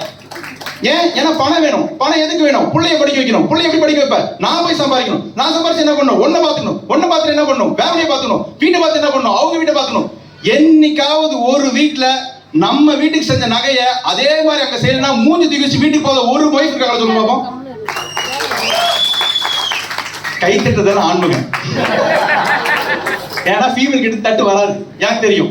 எனவே நடுவர் அவர்களே, மக்களே, நாம் பேருந்தில் அருகில் சந்தித்தாலோ, தேநீர் அருந்தும் இடத்தில் சந்தித்தாலோ, மலைப்பகுதியில் சந்தித்தாலோ, அருவிகளில் சந்தித்தாலோ இதை பற்றி மேற்கொண்டு பேசுவோம். நன்றி, வணக்கம்.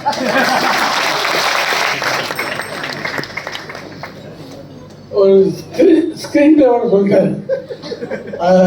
ஒரு விஷயமா சொல்றதை விட அது எங்க அழுத்தணும், எங்க கூடணும், என்ன விஷயத்தை எந்த அளவு சொல்லணும், ஏற்ற இறக்கம், அந்த ஸ்கிரிப்ட் நாலேஜ்.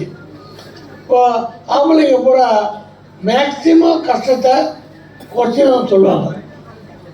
ஒரு சுகர் செக் பண்ணுற காலில் ஒரு 120 இருக்குன்னா வைஃப் கேட்பாங்க, எவ்வளோ இன்ச்சு சுகருன்னா அவன் 150 தான் சொல்லுவான். நல்ல பொருத்தமாக இருக்கிறான். பொண்டாட்டிக்கு தனக்கு 120 இருக்குன்னு தெரியக்கூடாது. ஒரு 5 பாயிண்ட் 4 பாயிண்ட் கம்மியாக தான் சொல்லுவான். 20 ஒரு 30 சொல்கிறான்னா பயமுத்துறதுக்கு அதுக்கு பிரச்சனை கிடையாது. ஏன்னா தன்னுடைய கஷ்டங்களை குடும்பம் தெரியக்கூடாதுன்னு நினைக்கிறல. இதே விஷயத்து தான் சம்பாதிக்க போகிற எல்லா இடத்துலையும் புருஷங்காரன் பல விதத்தில் வேதனை பண்ணுறான். இதை பொண்டாட்டிங்க புரிஞ்சுக்கணும். வீட்டுக்காரர் உடனே போயிட்டு கையெழுத்து போட்ட உடனே உடனே பேமெண்ட் வாங்கி செக் பண்ணி மாலை போட்டு ஸ்டாலில் போட்டு ஒரு பணம் கொடுத்துறாங்க அப்படின்னு நினைக்காதீங்க. அப்படிப்பட்ட ஆள் இப்போ இல்லை. அப்படிப்பட்ட முதலாளிங்களாம் இப்போ குறைவு. அப்படிப்பட்ட வேலையும் இப்போ இல்லை. இந்த உலகம் மாறிடுச்சு. ரொம்ப கஷ்டப்பட்டு தான் நம்ம வீட்டுக்காரர் நம்மளுக்காக சம்பாதிச்சு கொண்டாடுறாருன்ற எண்ணம் இவங்களுக்கு இருந்தால் அவர் இன்னும் ஒரு வழி சம்பாதிப்பார். அடுத்தவங்க தன் திரை இயக்கத்தாலும் நடிப்பு திறத்தாலும் மக்களின் இதயம் கவர்ந்த கலைமாமணி நடுவர் அவர்களுக்கும் இரு அணியின் பேச்சாளர்களுக்கும் அவையை நிறைத்திருக்கின்ற தமிழ் சொந்தங்கள் அத்துணை பேருக்கும் எனது அன்பான மாலை வணக்கம். ஐயா, பொதுவா நம்ம சமூகத்துல குடும்பங்கிறதே பெண்களை மையமா வச்சு கட்டமைக்கப்பட்டது தாங்க. நீங்க மனைவிங்கிற சொல்ல எடுத்துக்கோங்களேன். மனைவின்னா என்ன அர்த்தம் தெரியுமா? வீட்டுக்கு உயிர் போன்றவர்னு அர்த்தம். இல்லால்னு ஒரு சொல் இருக்குங்க. இல்லால் அப்படின்னா இல்லத்தை நிர்வகிப்பவர்னு அர்த்தம். இப்ப 3 பேர் வந்து பேசிட்டு போனாங்களே, இதுக்கெல்லாம் ஆண்பால் பெயர்கள் கண்டுபிடிக்க சொல்லுங்க. எந்த அகராதியிலுமே கிடையாதுங்க. அதனாலதான் வள்ளுவர் சொல்றார், இல்லத்தரசி இல்லாள்கண் இல்லாயின் இல்லறம் இல்லை பிறன்னு பேசுறாருங்க. ஒரு வீட்டுல வீட்டம்மா நல்ல இல்லாளா இல்லைன்னா அங்க இல்லறங்கிற நல்லறமே இருக்காதுன்னு வள்ளுவர் சொல்றாருங்க. நம்ம பெரியவங்க சொல்லுவாங்க மனைவி மந்திரி மாதிரி அப்படின்னு. நான் எதிரணீரை பார்த்து கேட்கிறேன், மந்திரி என்ன பண்ணுவாங்க? ராஜாக்கு ஐடியா கொடுக்கறதே அவங்கதான். நம்ம தங்கவேல் அண்ணா என்ன சொன்னாரு? எஸ்ஐபி தெரியுமா, எஃப்டி தெரியுமா, அது தெரியுமா, இது தெரியுமான்னு என்னென்ன பேசுறீங்க நீங்க. இதெல்லாம் எப்போ உங்களுக்கு தெரியுது? கல்யாணம் ஆகி மனைவி வந்ததுக்கு அப்புறம், குழந்தை குட்டி வந்ததுக்கு அப்புறம், ஏங்க பசங்க வளர்றாங்கன்னு உங்க பொண்டாட்டி உங்ககிட்ட சொன்னதுக்கு அப்புறம் தெரியுது உங்களுக்கு. அப்புறம் எப்பவும் வந்துட்டு நகை இல்லைன்னா பெண்கள் கோச்சுக்கிட்டு போயிடுவாங்களாம். ஏங்க, இன்னைக்கும் சமூகத்துல தான் போட்டுட்டு வந்த தன்னோட அம்மா வீட்டுக்கு கொடுத்தனுப்பின அந்த நகைகளை எத்தனை பெண்கள் தன்னோட நாத்தனாருக்கும் குழந்தையாக்கும் போட்டு கல்யாணம் பண்ணி கொடுத்துருக்காங்க தெரியுமா? இல்லைன்னு நீங்க எப்படி சொல்லுவீங்க? ஆக என்னதான் ராஜா வந்து நாட்டுக்கே அரசனா இருந்தாலும், கஜானாவுக்கு அதிபதியா இருந்தாலும், கணக்கு வழக்கெல்லாம் மந்திரி கிட்ட தாங்க இருக்கும். அது மாதிரிதான் குடும்பத்தோட தலைவன் வருமானம் பண்ணிட்டு வந்து கொடுத்தாலும் அதை திறம்பட நிர்வாகம் பண்றது மனைவிங்க தான். காலம் மாறி போச்சு. நம்ம நடுவரோட ஒரு படம் இருக்குங்க, அதுல பொண்ணு பாக்குற சீன் வரும். நம்ம ஹீரோ வந்துட்டு போய் பொண்ணு பார்க்க போகும்போது சொல்லுவாரு, வேலைக்கு போற மனைவிதான் வீட்டுக்கும் நாட்டுக்கும் நல்லது அப்படின்னு சொல்லுவாரு. அதே மாதிரி அதுல வர ஹீரோயினும் வேலைக்கு போவாங்க. அவங்களோட சம்பளத்தையும் இவரோட சம்பளத்தையும் மிச்சம் பிடிச்சு அந்த குடும்பத்தை வந்து வளர்ச்சி பாதையில கொண்டு போவாங்க. அப்ப மனைவியோட நிர்வாகம் தான் வளர்ச்சியை கொடுக்கும்னு நம்ம எல்லாம் இன்னைக்கு பேசுறதுக்கு முன்னாடியே நம்ம நடுவர் அன்னைக்கே சொல்லிட்டாருங்க சமூகத்துக்கு. சரி, இப்ப நம்ம வீட்டு கதைக்கு வரலாம்.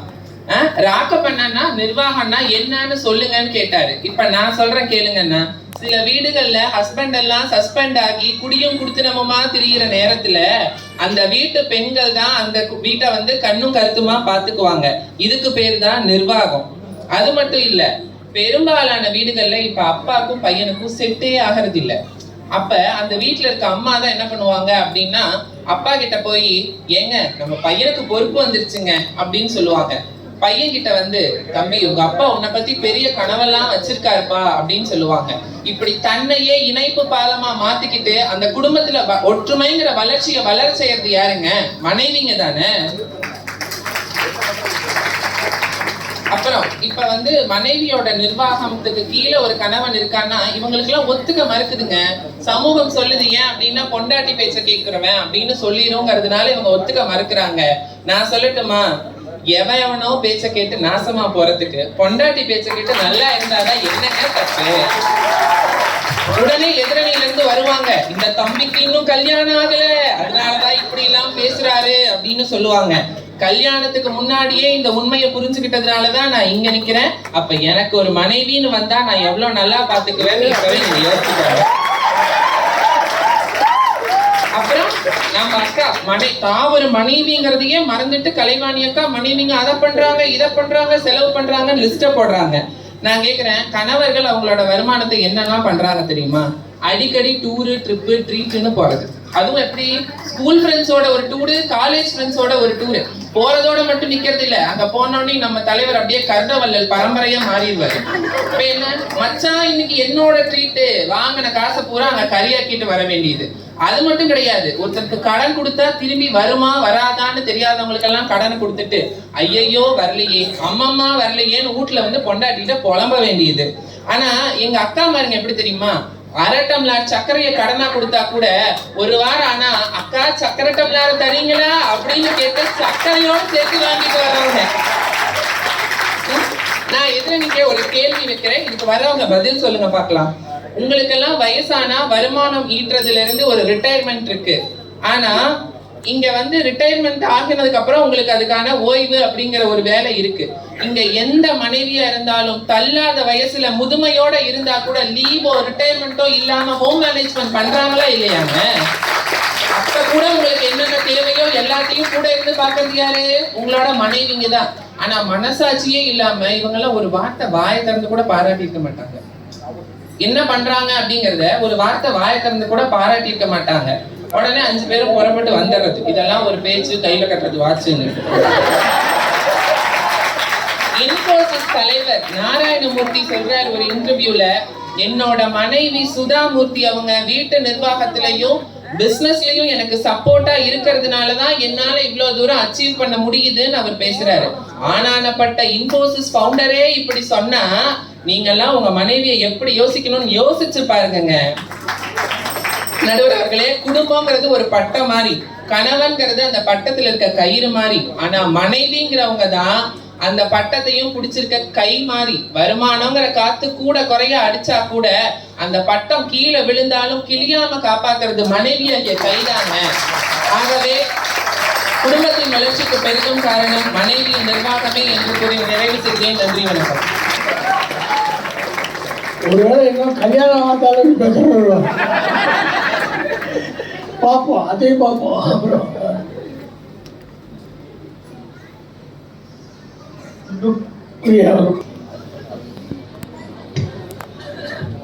தொன்று தொட்ட தொன்மையும் தலைத்திடும் மொழி, தோன்றும் புது பயணத்தை கற்றுத்தரும் மொழி, இசை போல் இனிமையுடன் ஓங்கும் மொழி, இலக்கியம் பரவிடும் எங்கள் தமிழ் மொழி. தொன்று தொட்ட தமிழ் மண்ணுக்கும் தமிழ் மக்களுக்கும், நடுவினர், சிறப்பு விருந்தினர் மற்றும் அவையினர் அனைவருக்கும் என் இனிய மாலை வணக்கம். காலை விடிய கனவுகள் காக்க களம் நோக்கி செல்கின்றான் உறக்கமின்றி தாங்க. வியர்வை துளிகள் விதைப்பு செய்வான், வீட்டிற்கு நம்பிக்கை விதைகள் தருவான். வருமானம் இல்லையெனில் கனவுகள் உறங்கும், வாழ்க்கை எனும் வண்டி நடுவே நிற்கும். கணவன் உழைப்புதான் அடித்தளம் உறுதி, அதிலே கட்டப்படும் குடும்பம் தான் பெரும் வளர்ச்சி. நடுவர் அவர்களே எதிரணியிலிருந்து நிறைய பேர் படபடன்னு பேசியிருந்தாங்க. சிக்கலை எடுக்கிறாங்களாமா, அடுத்த நாள் என்ன சமைக்கணும்னு யோசிக்கிறாங்களாமா, ஜீன்ஸை கசக்குறாங்களாமா, மாமனார் மாமியார் அம்மா அப்பாப்பான்னு ஓடுவாங்களாமா. இவங்களை பார்த்தா ஓடுற மாதிரியாங்க இருக்கு. வெயிட்டுக்கு வர்றதுக்கு முன்னாடியே 2 BHK பிளாட், எத்தனை பேத்துக்கு 2 பேத்துக்கு 2 BHK பிளாட் எடுத்து பால் காய்ச்சிட்டு குடும்பமா கல்யாணம் ஆனதுமே கால் எடுத்து வைக்கிறது தனி கொடுத்தனும் தான். இதுல மாமியார் அம்மா அப்பாப்பான்னு இவங்க எந்திரிச்சு ஓடுவாங்களாமா. யார்கிட்ட கதை விட்டுட்டு இருக்காங்க? ஜீன்ஸ கும்முன்னு கும்மறாங்களாமா.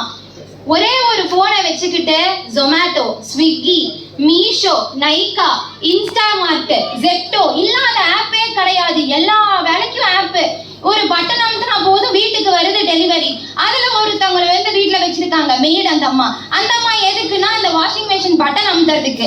இதுல இவங்க போய் ஜீன்ஸை போட்டு கும்முன்னு கும்முறாங்களாமா. இவங்க போட்டு வச்சிருக்க அழுக்கு துணியை எடுத்து வாஷிங் மெஷின்ல போடுறதே அந்த அம்மா. இதுல புருஷன் போடுற ஜீன்ஸை தூக்கி வாஷிங் மெஷின்ல போடுறாங்களா? என்னங்க நியாயம் இது? பிரக்ஞானந்தாவோட அம்மா ராணியா இருக்காங்க. செஸ் கிளாஸ் என்ன சும்மாவா நடத்தினாங்க?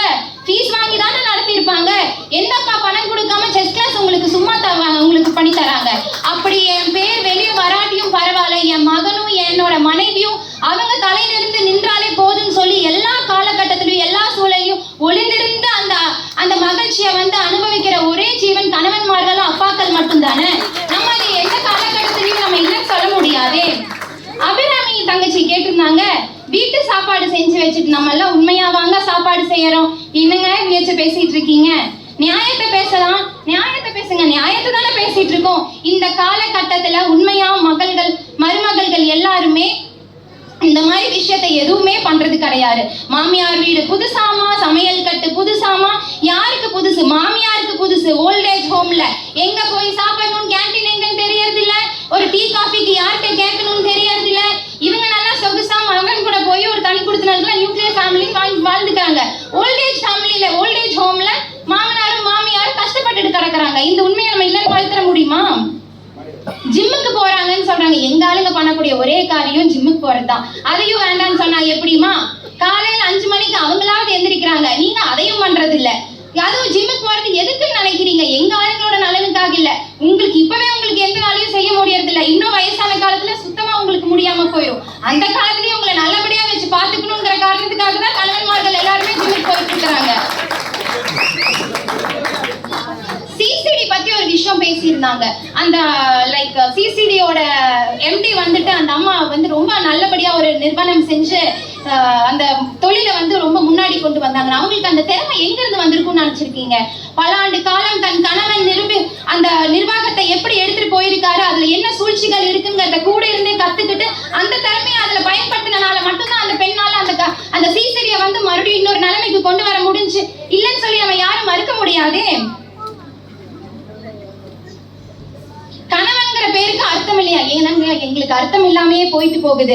எல்லா காலகட்டத்திலயும் மனைவி நல்லபடியா இருக்கணும். அதுக்கு ஒரு நல்ல எக்ஸாம்பிள் சொல்லட்டுங்களா? ஒரு மாசத்துக்கு முன்னாடி லேடி ஜேசிஐ கான்ஃபரன்ஸ் நடந்துச்சு. நம்மளோட எதிரணி தலைவர் ஸ்ருதி அக்கா என்ன பண்ணிருந்தாங்க, மிஸ்ஸஸ் ஃபேஷன் வாக்ல ஃபர்ஸ்ட். எங்க ஆளக்கான ஸ்டேஜ்ல பார்த்தா கீழே குமிஞ்சு 1 மினிட் பிளான் பண்ணிட்டு இருக்காங்க. இந்த அக்கா காலையில எந்திரிச்சு சமையல் பண்றாங்களாமா. பிளான் பண்ணி பிராக்டிஸ் பண்ணிட்டு ஒரு மாசமா இங்க வந்து அவார்டை தட்டிட்டு போயிட்டு சமையல் என்ன சமைக்கிறதுன்னு யோசிச்சுட்டு இருக்காங்களாமா. என்னக்கா நீங்க அதே ஃபர்ஸ்ட் சீனை கட் பண்ணி செகண்ட் சீன் போனீங்கன்னா இது ஈரோட நெக்ஸஸ் டீம் உடனே கரகாட்டத்தோட வராங்க, தலையில கரகத்தை வச்சுட்டு. அதுலயும் ஃபர்ஸ்ட் பிரைஸ். ஈரோடு மக்கள் 100க்கும் மேற்பட்ட பெண்கள் பல விருதுகளை வந்து வாங்கி குவிச்சாங்க. அத்தனை ஆண் மகன்களும் ஜேசையில் உள்ள அத்தனை கணவன்மார்களும் கீழே இருந்து என் மனைவியும் என் குழந்தைங்களும் அவங்களுக்கான இடத்தை வந்து பதிச்சிருக்காங்க, சந்தோஷப்பட்டாங்களே தவிர யாருமே எனக்கான இடம் வரலன்னு யாருமே கவலைப்படல. எதுக்குமே கவலைப்படக்கூடிய ஆட்கள் நாங்க கிடையாதுங்க. எங்களோட திறமை வெளியே தெரியாட்டியும் அது என் கணவன் என்னோட மனைவி மூலமாவோ இல்லை என் குழந்தை மூலமாவோ தெரியுதுன்னா அதை வச்சு சந்தோஷப்படக்கூடிய ஆள்கள் தான் எங்க கணவன்மார்கள். ஆமாவா இல்லைங்களா?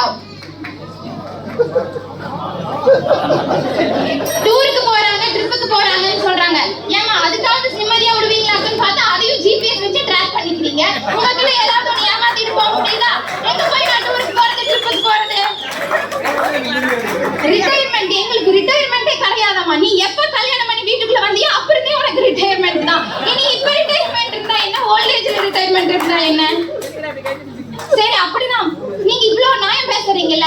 மேட்ரிமோனியில பாத்தீங்கன்னா 50,000 ரூபாய், 70,000 ரூபாய், 1 லட்சம் ரூபாய் இருக்கிற பையனுக்கு மட்டும் தான் கல்யாணம் பண்ணிக்க சம்மதிக்கிறீங்க. ஏன் 10,000 ரூபாய், 15,000 ரூபாய், 20,000 ரூபாய் இருக்கிற பையனை கல்யாணம் பண்ணிக்கிறது? நிர்வாகத்துல அவ்வளவு திறமையா இருக்கிறவங்களா இருந்தா அப்படி பண்ணி சாதிக்க வேண்டியதானே? அப்படி என்னமா அப்படி இருக்கக்கூடிய சூழல் இருந்தா நம்ம ஆண்மகன்கள் இத்தனை பேர் வந்து கல்யாணம் ஆகாம இருப்பாங்களா?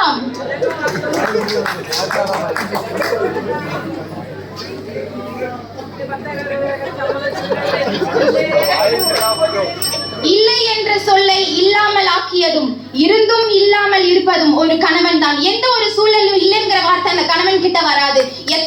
எத்தனை விஷயம், எத்தனை கோடி பணம் இருந்தாலும் அவன் எல்லாத்தையும் அவன் குடும்பத்துக்கு தான் பண்ணுவானே தவிர தனக்கு அவன் எதையுமே எடுத்துக்கிறது கிடையாது. இந்த உலகம் அடுத்த வினாடிக்குள் ஒளித்து வைத்திருக்கும் ஆச்சரியங்கள் ஏராளம். அந்த அத்தனை ஆச்சரியங்களையும், ஏராளமான ஆச்சரியங்களை வெற்றியா மட்டும் மாத்தி குடும்பத்தை ஒரு நல்ல வளர்ச்சிக்கு கொண்டு செல்வது கணவன் மட்டுமே என்று கூறி நல்ல வாய்ப்பு அனைத்து அனைவருக்கும் நன்றி கூறி விடைபெறுகிறேன். நன்றி, வணக்கம்.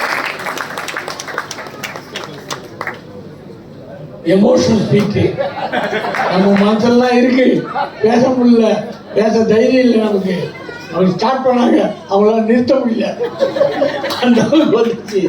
இதான் ஒரிஜினல் பட்டிமன்றத்தினுடைய ஃபீலிங் தான். மனசில் இருக்கிறத வெளியே சொல்லிடணும், அதே எமோஷனல் சொல்லணும், எல்லாருக்கும் புரியணும், எல்லாருக்கும் தெரியணும். அற்புதமாக தெரியுது, உங்கள் ரியாக்ஷன் எல்லாம் இருந்தது. எனக்கே இல்லை, இவங்க என்ன பேசுகிறாங்கன்ட்டு யோசிக்கிறதுக்கே டைம் இல்லை, அடுக்கடுக்க வந்துட்டே இருக்கு. நோட் பண்ணுறோம். அற்புதமான பேசுமா, அற்புதமான குரல். சொன்ன மாதிரி கூடி சீக்கிரம் இந்த பட்டிமன்றம் மேலே உலக மேலே ஏற போகுது. திரைத்துறையில் கபடி கபடி என்று விளையாடி பல விருதுகளை வென்று பாட்டி சொல்லை தட்டாத பேர பிள்ளையாய் குடும்பம் என்று வந்து விட்டால் அதன் ஆணி வேறு தாய்க்குளமே தாய்க்குளமே என்று அன்றே திரையில் சாட்சியாக வைத்து இன்று நமக்கு நடுவராக, நீதிக்கு சாட்சியாக நமக்கு நடுவராக வந்திருக்கும் ஐயா பாண்டியராஜன் அவர்களையும் தேசிய உறவுகளையும் நன்றி கலந்த மரியாதையுடன் எனது உரையை ஆரம்பிக்கின்றேன்.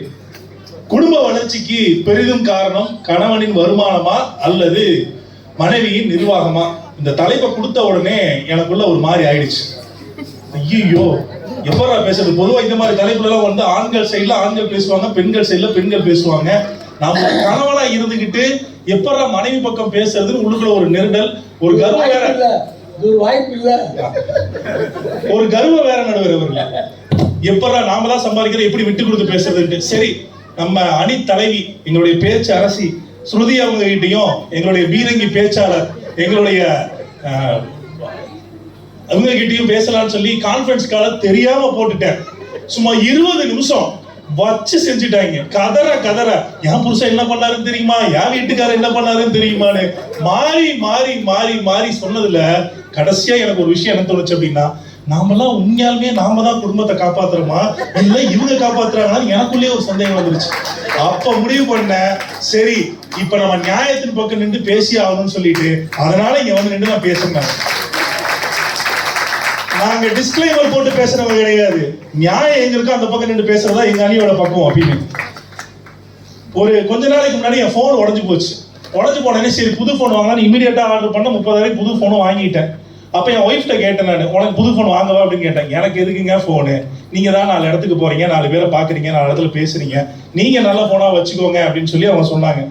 இதை விட ஒரு குடும்ப பெண்மணிக்கு என்ன தகுதி வேணும் அப்படிங்கறத நமக்கு யோசிக்க வேண்டிய விஷயமா இருக்கு.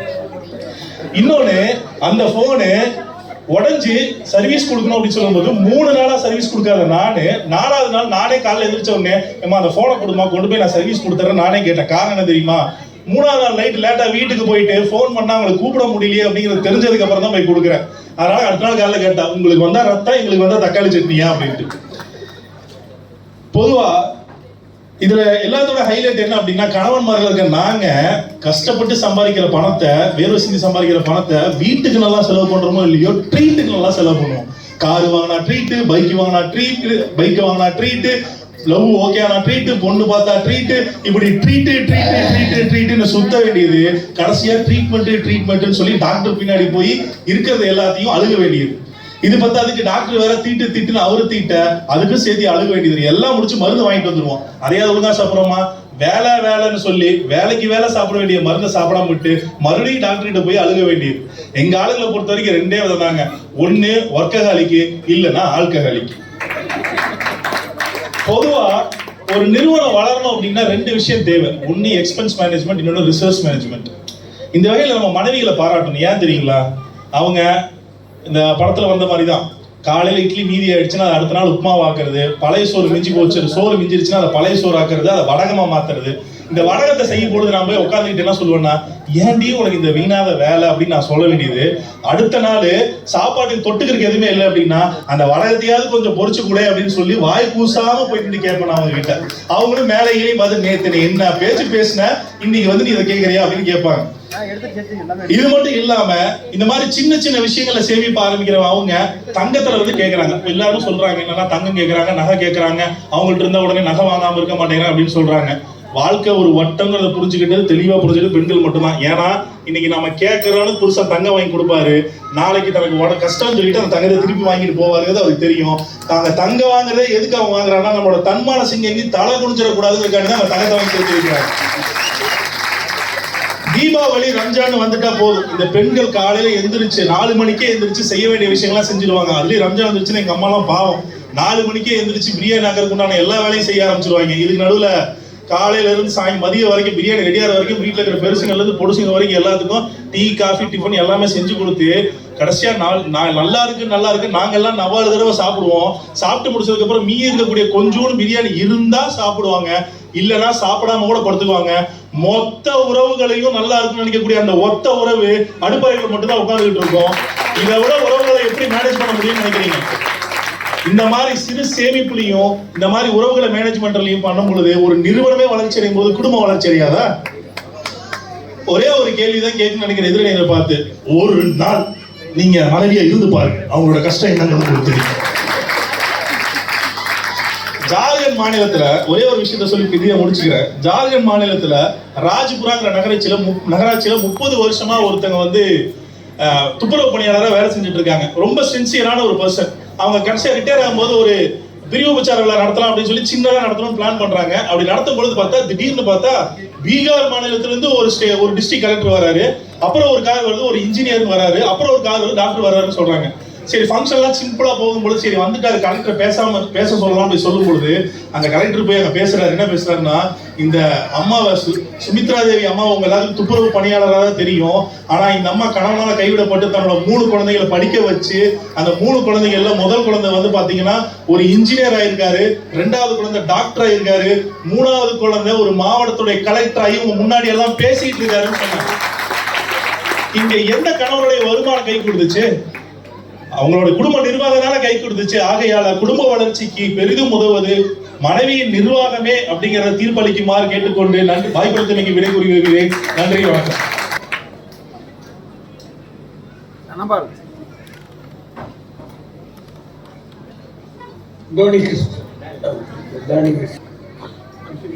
தென்பொதிகை வளர்த்த தமிழ், முச்சங்கம் பிறந்த தமிழ், தேனிலும் இனிமையான தமிழ், எனது அருமை தமிழ் மொழிக்கு என் முதற்கண் வணக்கம். திரைகடல் முத்தாகி தித்திக்கும் சொத்தாகி கலையினும் கருத்தாகி கருத்தரங்கில் கரும்பாகி வீற்றிருக்கும் பாண்டிய நாட்டின் மன்னனும் கலை மாமணி விருதின் வேந்தனுமான எங்கள் மனதின் நாயகன் ஐயா நடுவர் அவர்களுக்கு என்னுடைய முத்தான முதற்கண் வணக்கம். இங்கு இருக்கும் அத்துணை தலைவர்களுக்கும் இந்த விழாவை சிறப்பாக நடத்தி கொண்டிருக்கும் ஈரோடு கேலக்ஸி அவர்களுக்கும் என்னுடைய வாழ்த்துக்களை நான் தெரிவித்துக் கொள்கிறேன். முதல்ல ஒரு விஷயம், முதல்ல பேசின ஸ்ருதி சொன்னாங்க. என்ன சொன்னாங்கன்னா, இந்த பிரக்னந்தா அவங்க செஸ் பிளேயரு, அவங்க அம்மாவால தான் அவங்க வந்தாங்கன்னு சொன்னாங்க. நான் ஒரு விஷயம் சொல்றேன், அவருடைய அப்பா அவரால் நடக்க முடியாது, அவர் ஒரு ஹேண்டிகேப்டு, ஆனா அவர் உழைத்து தன்னுடைய மகனை இவ்வளவு பெரிய உயரத்துக்கு வச்சாருங்க. இன்னொரு விஷயம் சொன்னாங்க, என்னன்னா நிறைய பேசுறாங்க, டப்பா டான்ஸ் ஆடுது, கொஞ்சறதுக்கு கொழுந்தியா, தக்கல் ட்ரெயின், குடும்ப வளர்ச்சிக்கு மனைவி நிர்வாகமா, அப்புறம் வேற என்ன கணவனின் வருமானமா, இதையெல்லாமா பேச சொன்னாங்க மேடையில. இதை தவிர அந்த அம்மா எல்லாமே பேசிட்டாங்க. அந்த அம்மா ஒண்ணு சொன்னாங்க பாத்தீங்களா, மனைவிக்கு அது புதுசு, இது புதுசு, அப்படி புதுசு, இப்படி புதுசுன்னு சொன்னாங்க. ஆனா அந்த அம்மா மறந்துட்டாங்க, அந்த கணவருக்கு மனைவி புதுசுங்கிறத மறந்துட்டாங்க. அந்த கணவருக்கு மனைவி புதுசுங்கிறத அந்த அம்மா என்ன பண்ணிட்டாங்க, மறந்துட்டாங்க. அதாவது இன்னொன்னு சொன்னாங்க, இயற்கைக்கு நாங்களாம் இயற்கையா அழகா இருக்கோம் அப்படின்னாங்க. இயற்கையா அழகா இருக்கிறவங்க தான் புது சாரி எடுத்து பூவெல்லாம் வச்சு பவுடர்லாம் போட்டு என்ன பண்றாங்க, கொஞ்சம் மேடை நாகரிகம் கருதி உண்மையை பேச நல்லா இருக்கும்னு நான் நினைக்கிறேன். அதாவது நான் ஒன்றே ஒன்று சொல்லுகிறேன், குடும்ப வளர்ச்சிக்கு வருமானமா மனைவி நிர்வாகமா? ஐயா, வருமானம் இல்லாம நிர்வாகம் பண்ணவே முடியாது. வருமானம் இல்லாம நிர்வாகம் பண்ண முடியாது. வெறும் பூஜ்ஜியத்தை வச்சுக்கிட்டு நீங்க நிர்வாகம் பண்ணி எப்படி குடும்பத்தை வளர்ச்சிக்கு கொண்டு போவீங்க?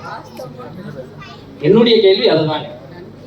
அதாவது எந்த பொண்ணும் சொல்றது இல்லைங்க, ஏங்க நீங்க 15,000 சம்பாதிக்குங்க, நான் நிர்வாகம் பண்ணி இந்த குடும்பத்தை என்ன பண்றேன் முன்னேற்றம்னு எந்த பொண்ணும் என்ன பண்றது இல்ல, சொல்றது இல்ல.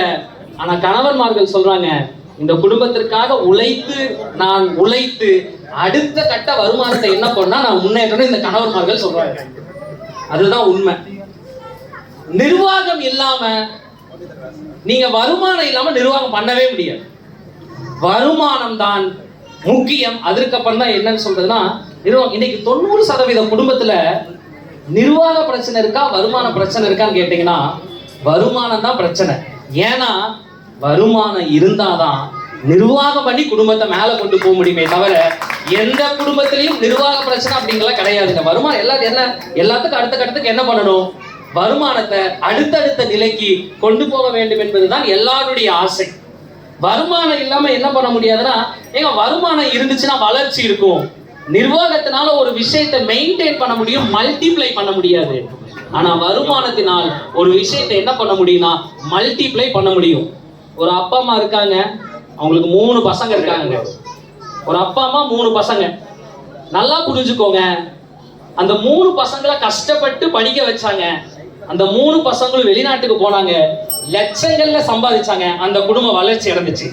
வருமானம் தான் ஒரு குடும்பத்தை உயர்த்துமே தவிர நிர்வாகம் ஒரு குடும்பத்தை உயர்த்தாது. அது வேணா அந்த குடும்பத்தை சர்வைவலுக்கு வைக்கும். நான் கடைசியாக ஒன்றே ஒன்று சொல்லிக் கொள்கிறேன், ஒரு குடும்பம் சிறக்க வேண்டும் என்றால் மனைவியின் புன்னகை முக்கியம். மனைவியின் புன்னகைக்கு ஒரு ஆணின் பொறுப்பு முக்கியம். ஆணின் பொறுப்பு வருமானம் பல மடங்கு ஆக்குவதே என்று கூறி வாய்ப்பளித்தமைக்கு நன்றி கூறி விடைபெறுகிறேன். நன்றி. பரமேஸ்வரியர்.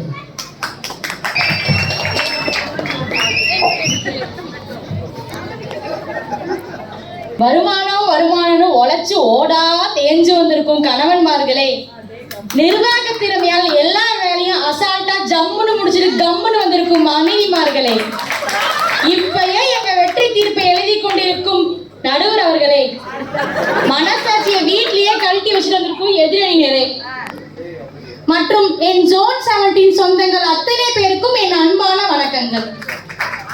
எடுத்தோடனே விஐபி படத்துல தனுஷ் சார் பேசுற மாசான டயலாக பேசி ஸ்டார்ட் பண்ண நல்லா இருக்கும் நான் நினைக்கிறேன். தனுஷ் சார் மாதிரி இருக்காதுங்க, கொஞ்சம் அட்ஜஸ்ட் பண்ணிக்கோங்க. நாங்க செஞ்சு வச்சதை எடுத்துட்டு ஆபீஸ் கிளம்பி போய் சம்பாதிச்சு வர உங்களுக்கே அவ்வளவு இருந்தா வீட்டுல காலைல அலாரம் அடிக்காம எந்திரிச்சு ஒருத்தருக்கு காஃபி டீ சுடுதண்ணி போட்டு பிள்ளைக்கு ஸ்கூலுக்கு பிரேக்ஃபாஸ்ட் செஞ்சு ஸ்நாக்ஸ் பாக்ஸ் பேக் பண்ணி உங்களுக்கு ஆபீஸ்க்கு எல்லாம் பேக் பண்ணி ஏமா துண்டு கொண்டு வாமான்னு பாத்ரூம்ல இருந்து ஒரு சவுண்ட், அதை எடுத்துட்டு போய் அப்பப்பா ஐயோ அம்மம்மா உங்களை அனுப்பிட்டு உள்ள வீட்டுக்குள்ள வந்தா சிங்க்ல ஜாமான் என்ன பார்த்து சிரிக்கும், கழுவடி சீக்கிரமா அப்படின்னு அவசர அவசரமா அதை கழுவி முடிச்சு வாஷிங் மிஷின்ல துணி ஓடி நிற்கும். அதை போய் மேல காய போட்டு வந்தா கிச்சன் கேரு, செல்ஃப் கேரு, ஸ்கின் கேரு, அந்த கேரு இந்த கேரு எல்லா கேரையும் முடிச்சா துணி காஞ்சிருக்கும். அள்ளி கொண்டு வீட்டுல போட்டு மடிச்சு வச்சா பிள்ளைக்கு ஸ்கூல்ல பிக்கப் பண்ற டைம் ஆயிரும். போய் பிள்ளைய ஸ்கூல்ல இருந்து கூப்பிட்டு வந்தா பிள்ளைக்கு ஸ்நாக்ஸ் செஞ்சு கொடுக்கணும், டியூஷனுக்கு அனுப்பணும், செலவாகணும், வீட்லயே நாங்க டியூஷன் வேற சொல்லி தரோம். இதெல்லாம் முடிச்சு ஆஞ்சு ஓஞ்சு வீட்ல உக்காந்தா அப்பதான் ஹீரோ என்ட்ரி ஆபீஸ்ல இருந்து. ஏமா காலையில இருந்து சும்மாதான் இருக்கேன். நிறைய பேர் அனுபவிச்சிருப்பாங்க.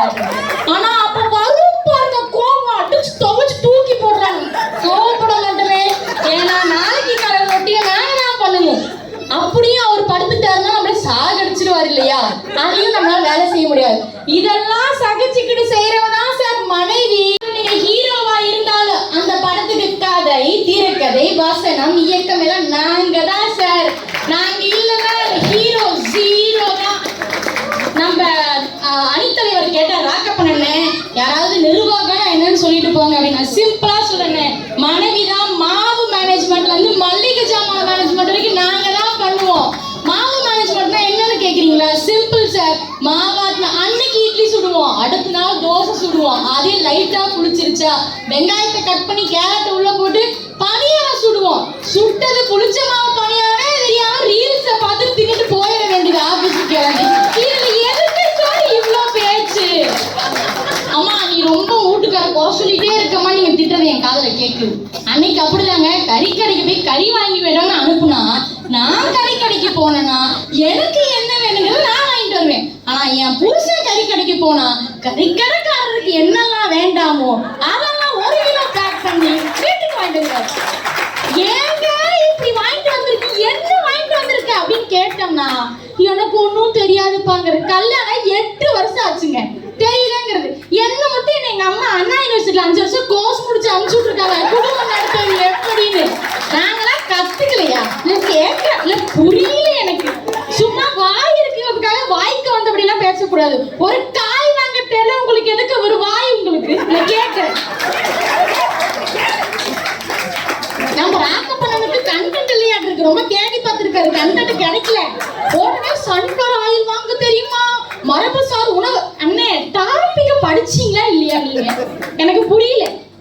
நம்ம தங்க வேலைன்னா வாஷிங் மிஷின்ல துணி போடுறதாவ காய போடுறது நானு. வாஷிங் மிஷின்ல துணி போட்டுக்கீங்களா முன்ன பின்ன? என் ஜாக்கெட்டோட உங்க வேட்டியை சேர்த்து போட்டு வச்சுக்கோ, என் ஜாக்கெட்டால உங்க வேட்டி இருக்கும். பிரிச்சு போடணுங்க, பிரிச்சு போடணும். அதுக்கப்புறம் எப்படி தெரியுமா? எஸ்ஐபி தெரியுமா உங்களுக்கு? சக்கரை டப்பா தெரியுமா? உப்பு டப்பா தெரியுமா?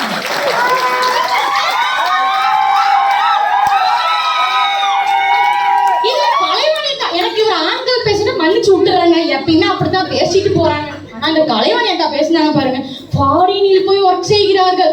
ஆமா ஒத்துக்கிறோம், ஃபாரின் போறேன். ஆனா மனைவி இங்க இருந்து நான் நிர்வாகம் பாத்துக்கிறேன், நீ போயிட்டு வாப்பா வருமானம் சம்பாதிக்க சொன்னாதான் சார் ஃபாரினே போக முடியும். கல்யாண வீட்டுல ஆம்பளைங்க மேக்கப் இல்லாம இருக்காங்க, போட்டிருக்க கருப்பு சொக்க. ஏங்க நீங்க கல்யாண வீட்டுல இருந்து கருமாறி வீடு வரைக்கும் கருப்பு டவுசர்லயே போறீங்க, நாங்க என்னங்க பண்றது? அங்கதான் மனைவி நிர்வாகம். அத்தனை மேனேஜ்மெண்ட்டையும் பண்ணி மேக்கப்பும் பண்ணிட்டு போவோம் நாங்க. அங்கதான் நிர்வாகம் இருக்கு. 1000 கோடி கோடி செலவு பண்ணி கல்யாணம் பண்ணாலும் யாரை கூப்பிடணும், மாமனை கூப்பிடணும், மச்சானை கூப்பிடணும், புடவை வச்சு கூப்பிடணும், வெத்தலை பாக்கு வச்சு கூப்பிடணும், வாழை கூப்பிடலாம், கோச்சுக்குவாங்க. ஃபங்க்ஷனை முடிஞ்ச வர சமாதானப்படுத்தணும். அத்தனை நிர்வாகம் பண்ணி மெஹந்தி போட்டுக்கோ, மேக்கப் பண்ணிக்கோ, சானிடரி ஆபீஸ் பண்ணிக்கோ. எங்களுக்கு இருக்கு, நாங்க பண்ணிக்கிறோம், உங்களுக்கு இல்ல. உடனே பீரோல இடமே இல்லையா? அண்ணே உங்களுக்கு என்ன ஆப்ஷன்? சட்டை நேரா போட்டு ஒரு கோடு, இப்படி போட்டு டிசைன், புள்ளி வச்ச டிசைன். அண்ணே எனக்கு பச்சை கல்ல சிவப்பு பூ போட்டது ஒரு டிசைன் இருக்கு, சிவப்புல பச்சை பூ போட்ட ஒரு டிசைன் இருக்கு, அதுலயே முந்தானில டிசைன் இல்லாம இருக்கு, பார்டர் என்கிட்ட வேரியேஷன் இருக்குப்பா, நான் வாங்கி வைக்கிறேன். அது என்ன உங்களுக்கு பிரச்சனை? பீரோல இடம் இல்லையா? அடுத்து ருத்ரபிரியாக்கா தனி கொடுத்துறோம்னு பேசுறாங்க. ஏன் தனி கொடுத்துற இருக்கும்? பசிக்காதா? சோறு ஆக்க மாட்டீங்களா தனி கொடுத்தனுக்கு? சார் நான் கடைசியா என் உரைய முடிக்கிறேன். 10,000 ரூபாய் கொடுத்தாலும் எனக்கு குடும்பம் நடத்த தெரியும், 1000 ரூபாய் கொடுத்தாலும் எங்களுக்கு குடும்பம் நடத்த தெரியும். ஏன் 10,000 ரூபாய் சம்பாதிக்கிற யாருக்கு கல்யாணமே ஆகாமையா இருக்கு? என் தினக்கூலிக்கெல்லாம் கல்யாணம் ஆகாமையா இருக்கு? வருமானம் வளம் தரும், நான் இல்லைன்னு சொல்ல. ஆனா நிர்வாகம் தான் சார் வளர்ச்சி தரும். அதனால ஒரு குடும்பத்தோட வளர்ச்சிக்கு பெரிதும் உதவுவது மனைவியின் நிர்வாகமே. நிர்வாகமே நிர்வாகமே எனக்கு கூடிய பேச வாய்ப்பு அனைவருக்கும் நன்றி. நன்றி.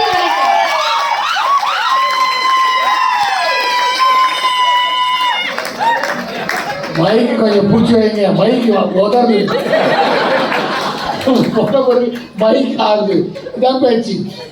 இந்த பழக்கத்தில் இந்த பயிற்சியில் வர்ற பெரிய விஷயமா தான் மைக் அதிர்துங்க.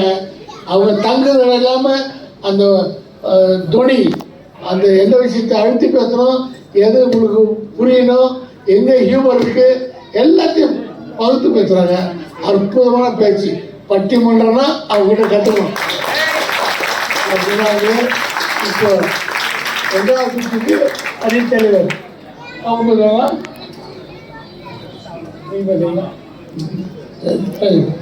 சொல்லி எதிரணியில இருக்கவங்க எல்லாம் ரொம்ப கொலவெறியோட பேசிட்டு போயிருக்கிறாங்க. இந்த கலைவாணி அக்காவும் நம்ம தங்கவேலும் என்ன சொல்றாங்க, மேக்கப் பண்றோமா, மேட்சிங்கா பிளவுஸ் போடுறோமா. எங்க வாழ்க்கையில மேட்ச் ஆனதுதான் சரியா அமையல, மேட்சிங்கா போட்டுட்டு போனா உங்களுக்கு ஏங்க அது பொறுக்க மாட்டேங்குது. இல்ல ருத்ரபிரியா அக்கா டொமேட்டோல ஆர்டர் போட்டுக்கிட்டே இருக்கோம். எங்க 365 நாளும் நாங்க குடும்பத்துக்கு சமைச்சு போட்டு தானே இருக்கோம். ஒரு நாள் லீவ் விட மாட்டீங்களா? நான் நினைக்கிறேன் அந்த அக்கா தான் 365 நாளும் சமைக்கிறதே இல்லைன்னு. உங்க குடும்பத்துக்கு என்னுடைய ஆழ்ந்த அனுபவங்கள் அக்கா. நம்ம தங்கவேல் கேட்டாரு, எத்தனை மணிக்கு மேடம் நீங்க எந்திரிக்கிறீங்க அப்படின்னு கேட்டாரு. தங்கவேலனா நான் உண்மையை சொல்லிடுறேன், நான் முன்னாடி எல்லாம் லேட்டா தான் எந்திரிச்சுக்கிட்டு இருக்கேன். ஏன் தெரியுங்களா? என் கணவரோட கொரட்டை சத்தம் தாங்காது. முன்னாடிலாம் அந்த கொரட்டை சத்தத்தை கேட்டு தூக்கம் வராது. ஆனா இப்ப அந்த கொரட்டை சத்தத்தை கேட்டாதாங்க தூக்கமே வருது. அதனால நான் இப்ப சீக்கிரமா தாங்க எந்திரிச்சுக்கிட்டு இருக்கேன். டேனி கேட்டாரு, வருமானம் இல்லாம நீங்க நிர்வாகம் பண்ணிடுவீங்களா? கண்டிப்பா முடியாதுங்க. வருமானம் வேண்டான்னு நாங்க பேச வரல. ஆனா அந்த வருமானத்தை சரியா நிதி ஒதுக்கீடு பண்றது மனைவிதான் சொல்ல வந்திருக்கோம். நான் எதிரணிக்கு ஒண்ணு சொல்லிக்கிறேன், நாங்க தான் உங்க பொருளாதாரத்துக்கே ஆதாரம். நாங்க இல்லாம போனா ஆயிருவீங்க சேதாரம். மக்களே, கணவன்மார்கள்லாம் மாசத்துக்கு ஒரு முறை தான் அந்த சம்பளத்தை கொண்டு வந்து கொடுக்குறாங்க. ஆனா மனைவியை எடுத்துக்கோங்க, 30 நாளும், ஏன் 365 நாளும் எல்லாரோடைய பசியையும் போக்கி சந்தோஷமா வாழ வைக்கிறது நாங்க தான்றத என்னைக்குமே உங்களால மறுக்க முடியாது. வருமானத்தை தாரோன்னு சொல்றீங்களே, உங்க வருமானம் என்ன உடனே வந்துருதா? பென்ஷன் மாதிரி லேட்டா தானங்க வருது. ஆனா நாங்க என்னெல்லாம் தரோம் தெரியுமா? உங்களுக்கு அன்பை தாரோம், குடும்பத்துக்கு குழந்தைய தாரோம், குழந்தைக்கு அறிவை தாரோம், மாமனாருக்கு மதிப்பை தாரோம், மாமியாருக்கு நம்பிக்கையை தாரோம். அவ்வளவு ஏன் உங்க குடும்பத்துக்கு வளர்ச்சியவே நாங்க தாங்க தாரோம். அதனாலதான் உலகமே எங்களுக்கு தாரோன்னு பேர் வச்சிருக்கு. சலுகைகள்லாம் பெண்களுக்கு தான் அதிகமா இருக்கும்.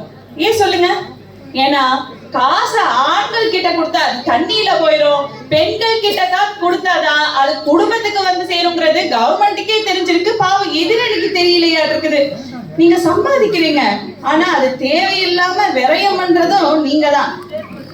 உங்க வீட் செலவை கட் பண்ணி காசை சேமிச்சு எங்க நிர்வாகத்தை நடத்திட்டு தைரியமா இருக்கோம். நாங்க எந்த ஒரு விஷயத்தையும் பிளான் பண்ணி பண்ணணுங்க. அதனாலதான் குடும்பத்துடைய எதிர்காலம் மனைவியுடைய கையில இருக்குன்னு சொல்றோம். காசை வச்சு கட்டடத்தை வேணா கட்டலாம், ஆனா அது எப்ப இல்லமா மாறும் தெரியுங்களா? எங்களை மாதிரி குடும்ப விளக்கு, குத்து விளக்க கொண்டு வந்து அந்த இல்லத்துல ஏத்துனாதான் அது இல்லமாவே மாறும். குடும்பத்துடைய எதிர்காலமே குழந்தைங்க தான். அந்த குழந்தைகளுடைய உடல் நலம் ஆரோக்கியமா இருக்கணும், மனசு தெளிவா இருக்கணும், அறிவு சரியா இருக்கணும். இந்த 3 பொறுப்பையும் யார் எடுத்துக்கிறா? நாங்க தானே எடுத்து பண்றோம். நடுவர் அவர்களே, வில்லன் எவ்வளவுதான் சண்டை போட்டாலும் கடைசியில ஹீரோக்கு தான் கிளைமேக்ஸ் சாதகமா இருக்கும். ஆகவே இன்றைய வெற்றி விழா கொண்டாட்டமான தீர்ப்பு ஹீரோவான மனைவியின் நிர்வாகத்துக்கே உரியது என்பதை ஆணித்தனமாக கூறி வாய்ப்பளித்ததற்கு நன்றி கூறி விடைபெறுகிறேன். நன்றி, வணக்கம்.